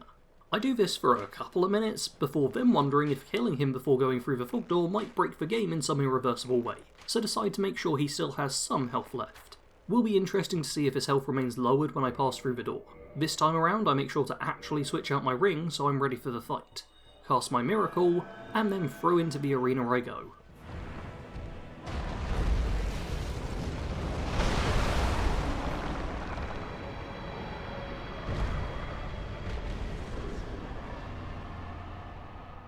Oh, what's that? A 0 damage one-shot kill attempt on Manus? Guess I really am a Dark Souls pro now. Joking aside, I genuinely don't feel bad about the cheesing of that boss fight. It was a fun little experiment, and given how the first attempt went, I am certain I would have been able to defeat him normally, just might have taken a few attempts is all. As it stands, I've saved Dusk, although she doesn't seem to be all that happy about it, and I can walk back to town. Back in Artorias' arena, there's a lady now praying at a grave. You Is that not the soul of the man who fell on this spot? He was a dear friend. I wish to pay proper respect with that soul. Would you be willing to part with it? Thank you. You are very kind. Please take this. I no longer need it. I'm not going to switch out my weapon at this point in a playthrough. It's hardly the most helpful reward, but it's not like I've been doing anything with these boss souls I've gathered anyway, so I guess she can have it. I climb back up to the locked door, wondering if it opens once Manus is defeated, but as it's still locked, I figure I'll check online to see how to open it. Looks like I missed an important room back in the township, so I fight through here again until I reach this spot. This creature laughing at a mimic chest is where I want to get into. I start shooting the mimic, expecting it to run at me and show me the route, but it seems like both enemies are stuck in there, no doubt meaning I'll have to do some weird Dark Souls parkour to get inside. Round the corner seems to be a possible way in, so I give it a go. Alright, attempt number 2. Perfect. I pick up the crest key, and now I can head back to unlock the door. And waiting at the top of the tower is Hawkeye Goth. A visitor, have we? Thou must be the one who freed Artorias. An old friend he was. Thanks to thee, he left this world with honor intact.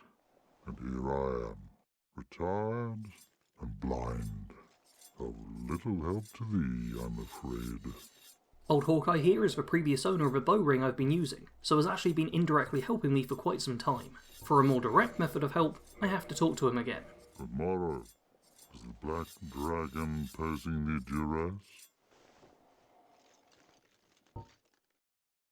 Yes, I thought as much.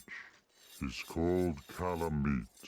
Ferocious dragon indeed, even mighty Anna Londa dared not provoke his ire. I see little good coming from this, but thy intent is to persevere to the bitter end.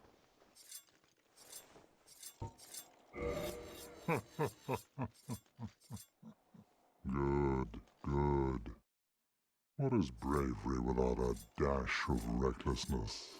I've taken a liking to thee, and I owe thee much for thy service to Artorias. Now, watch, and see how Goth hunts dragons.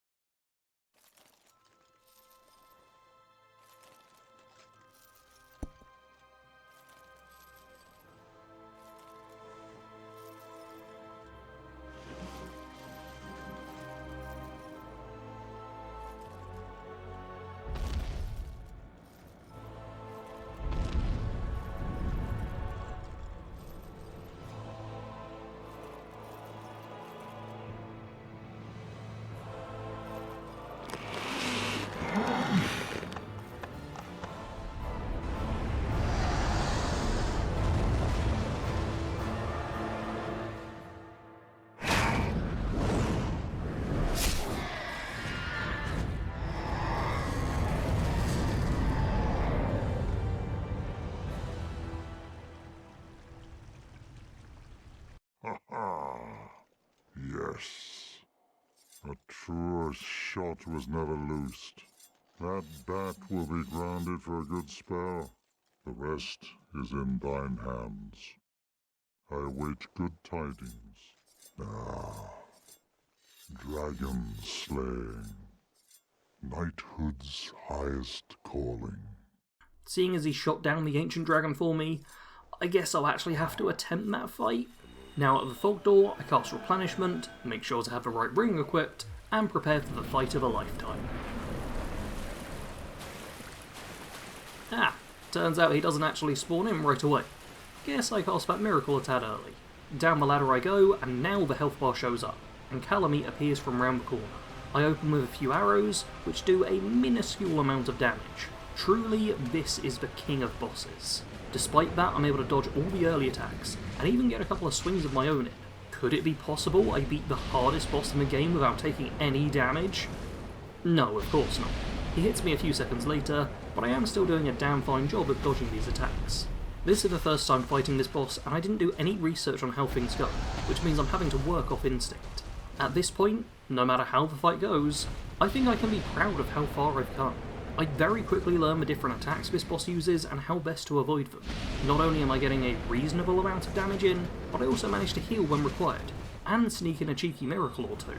Obviously it's not all going my way, and things seem particularly dire when the Black Dragon lands this mysterious attack on me.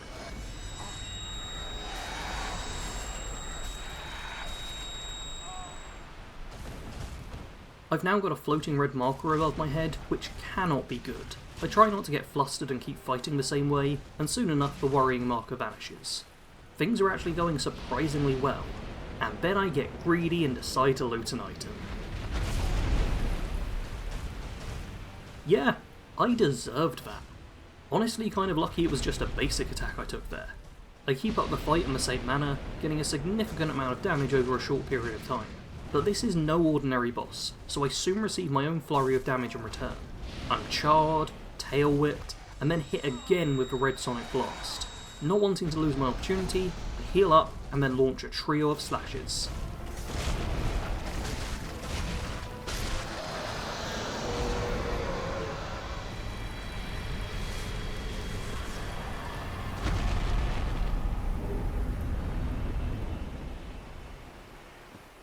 I just killed Kalameet on my first attempt. Do you understand how fucking crazy that is? This is pretty much the one boss that everyone agrees is the hardest in the entire game, and I beat it on the very first try. It took me 11 full minutes, which is why I didn't just include the full thing. But I did it. My problem now is that I'm not sure I'll be believed. Unlike Artorias or Ornstein and Smaug, I didn't just let the full thing play, so I'm sure there's some people out there who will be thinking it's some trick of the editing or something. But I actually did it, and to prove it, I've made another video. I've put together a compilation of every single boss fight I tackled in this playthrough. It shows every success and every failure, and will be published a week or so after this video is out. If you want to watch the full 11-minute fight, then it will be in that video, timestamped so you can skip straight to it. It's a huge point of pride for me that I did this, so I want to make sure everyone can see exactly how it went. Back to this video you're watching now. As a reward for beating the hardest boss, you get a ring which makes you take more damage, and there's also a chest you can loot with a Titanite slab. Not that I really need those anymore. Figure I should let Goth know about my achievement, then I can call the DLC here. Why, thou hast defeated Kalameet? Wondrously played. Lord Gwyn's blessing upon thee. That beast will never take to the skies again. This great bow, I shan't need it, but no dragons to hunt. I know not if a human could even operate it. But here, thy need outweighs mine. Awesome! I've got a new bow. I'll be sticking with the longbow as I'm a dex build, not a strength one, but it's a cool reward to get. With the DLC completed, I guess I should just beat the game, but at this point there's only actually a couple of optional bosses I've skipped over, and seeing as I decided to make that compilation video, I figured I should cross those two off the list as well. First stop is the Painted World of Arianis. I'm now significantly stronger, so reaching Priscilla is child's play. I feel kind of bad that I'll be fighting this friendly character, but she is technically a boss fight, so I open with an attack that takes off a large chunk of her health. She then turns invisible, and I have to look for her footprints in the snow to spot where she's standing. It's a fun concept for a boss fight, but invisibility is pretty much her only trick, and that's lost once her health drops low enough, making this a pretty quick battle. But why? What seeketh thee? Final optional boss is Dark Sun Gwyndolin, who's tucked away in Anor Londo. He's actually hidden behind this statue, and in order to make it disappear there's a couple of methods you can try. One involves going to the catacombs and getting a special ring. But fuck the catacombs, I hate that place. The second is killing Guinevere and turning Anor Londo dark. But I don't want to do that. I like how this area looks and don't want to change it. So instead I go for surprise option C. The week before, Luke Westaway had done this boss fight, and shown off a way you could get the door to open, by jumping, rolling and quitting out at just the right time. It's a finicky little manoeuvre, and his video shows him trying it over and over and over again. I switch out to heavy gear for the slower roll and see if I can first try it, but I'm way too slow. Rather than just straight up attempt it again, I get some even weightier items from my bottomless box and equip them, so that I can have the fattest of rolls. Then I start practicing both the jumping roll and the muscle memory for quitting out of a game, which is actually quite the complex button combo. After a minute of training my fingers in this way, I decide to give it a proper go. I'm not sure if that was in time, only one way to find out. Hey! Success! I really am quite good at this game now, aren't I?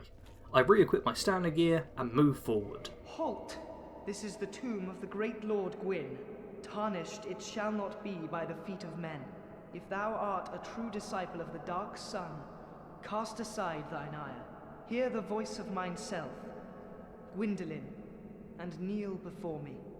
They tell me to kneel, so I decide to kneel. I'm pretty sure I've got an emote like that somewhere.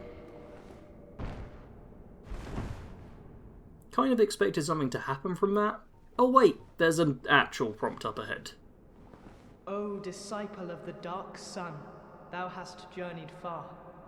Hear my voice. If thou shalt swear by the covenant to become a shadow of Father Gwyn and Sister Guinevere, a blade that shall hunt the foes of our lords, then I shalt protect thee, safeguarding thy person with the power of the dark moon. Very well. We shall not need speech. Exit here and follow thine own design. Alright, that's enough talking. Time to actually start up this fight. What foolishness! Why trespasseth upon the great Lord's tomb, whilst thou art a disciple of the Dark Sun? Mark the words of mine self, Gwyndolin. Thou shalt not go unpunished.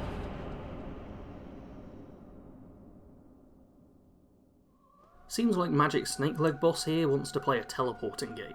What they don't realise is that I'm even more deadly at range. I'm able to get poison ticking away before pressing forward to try and land a melee attack.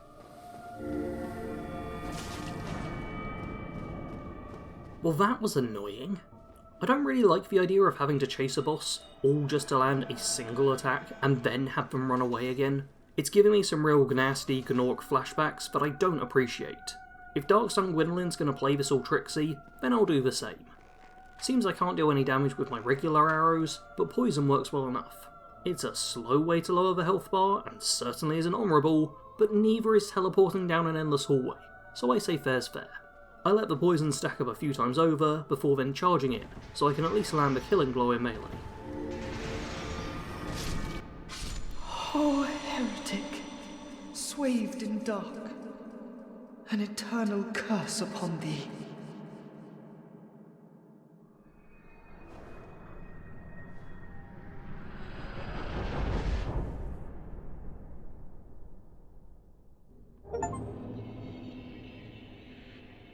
Final optional boss defeated, and I even get a few chests to loot as a reward, although the first one I open is empty, which might be punishment for the cheap way I fought that fight. It's almost time to fight the final boss and beat the game, but just before that I decide to go back to the Bell Gargoyle Tower. Here we have this interesting fella, who you can request absolution from. I have committed a sin by killing these two bosses, and while this doesn't technically have any consequences for me, I still want to get it cleared. It's going to cost me a fuck ton of souls, but I've got all these soul items stored away, and all my important stats have hit a point where levelling them further does basically nothing, so may as well use them here.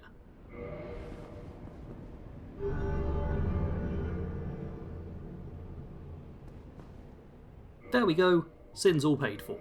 Seems very strange that you can basically buy your way out of bad deeds, but that's religion for you. But now it's time to actually finish the game, which means I need to check in with Kingston Conframped, who apparently had a whole bunch of different options I could have been using.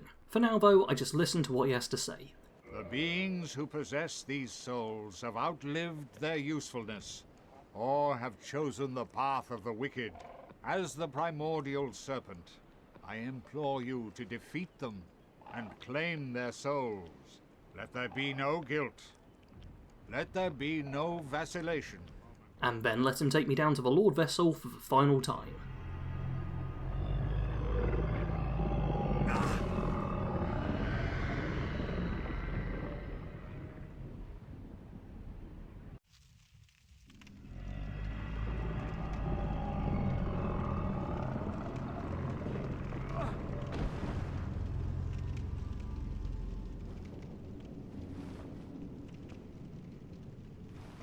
It's been a long journey. I've travelled far, overcoming all the challenges the game could throw at me. But now, it's time to end this.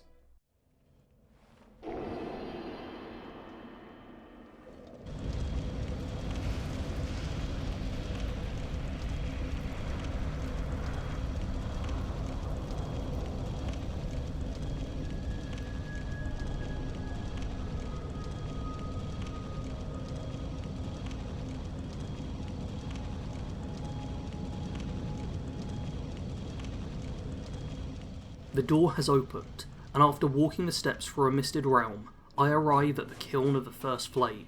This ashen land is filled with dragon skeletons. Clearly the battleground of Gwyn and his lords against the dragons. All that remains are a small number of his knights, who I've become adept at slaying throughout the game. I fight through the first few of them with ease, and then find a summon sign for Solaire. As I saved his life earlier, he's still available to help me out for the final boss. But before summoning him, I make sure to kill the couple of knights that are remaining on the stairway, as it would be kind of embarrassing if he died to them. Solaire now summoned, I perform my final miracle and step forth to the last boss fight of the game. Gwyn, Lord of Cinder, is able to deal some strong damage to me initially, but seeing how little health he has when Solaire attacks, I decide we'll speedrun this boss and just unleash a devastating flurry of attacks.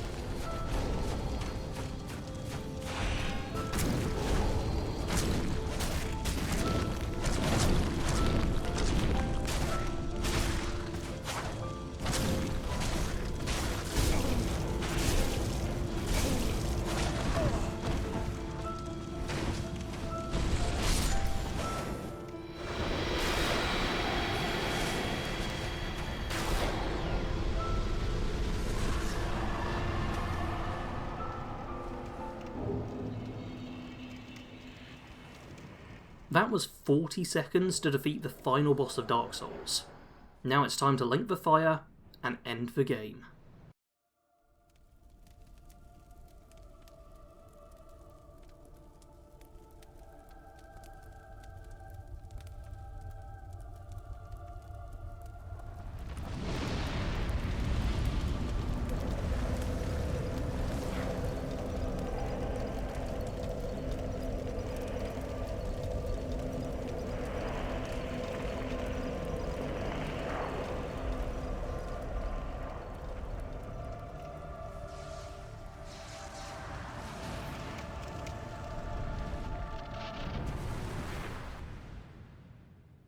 And that was Dark Souls.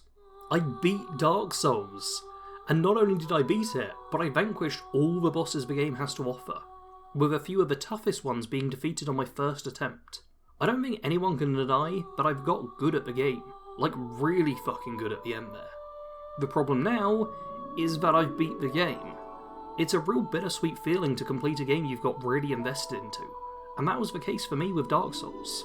It's been a couple of weeks now since I actually finished the game, and I still feel a little sad that it's over. On top of that, the Dark Souls videos I've published on the channel have not done well, so this might have to be the end of the game on the channel too. I need to move on, but I'll always have the memories of my time with the game, and thanks to these videos, I'll always have a way to remind myself of what I accomplished. Thank you to all of you who watch this series, left a like or a positive comment, and a special thank you to my patrons, who continue to support this channel as I switch to making videos that I truly care about. As always, thanks for watching. Sarge out.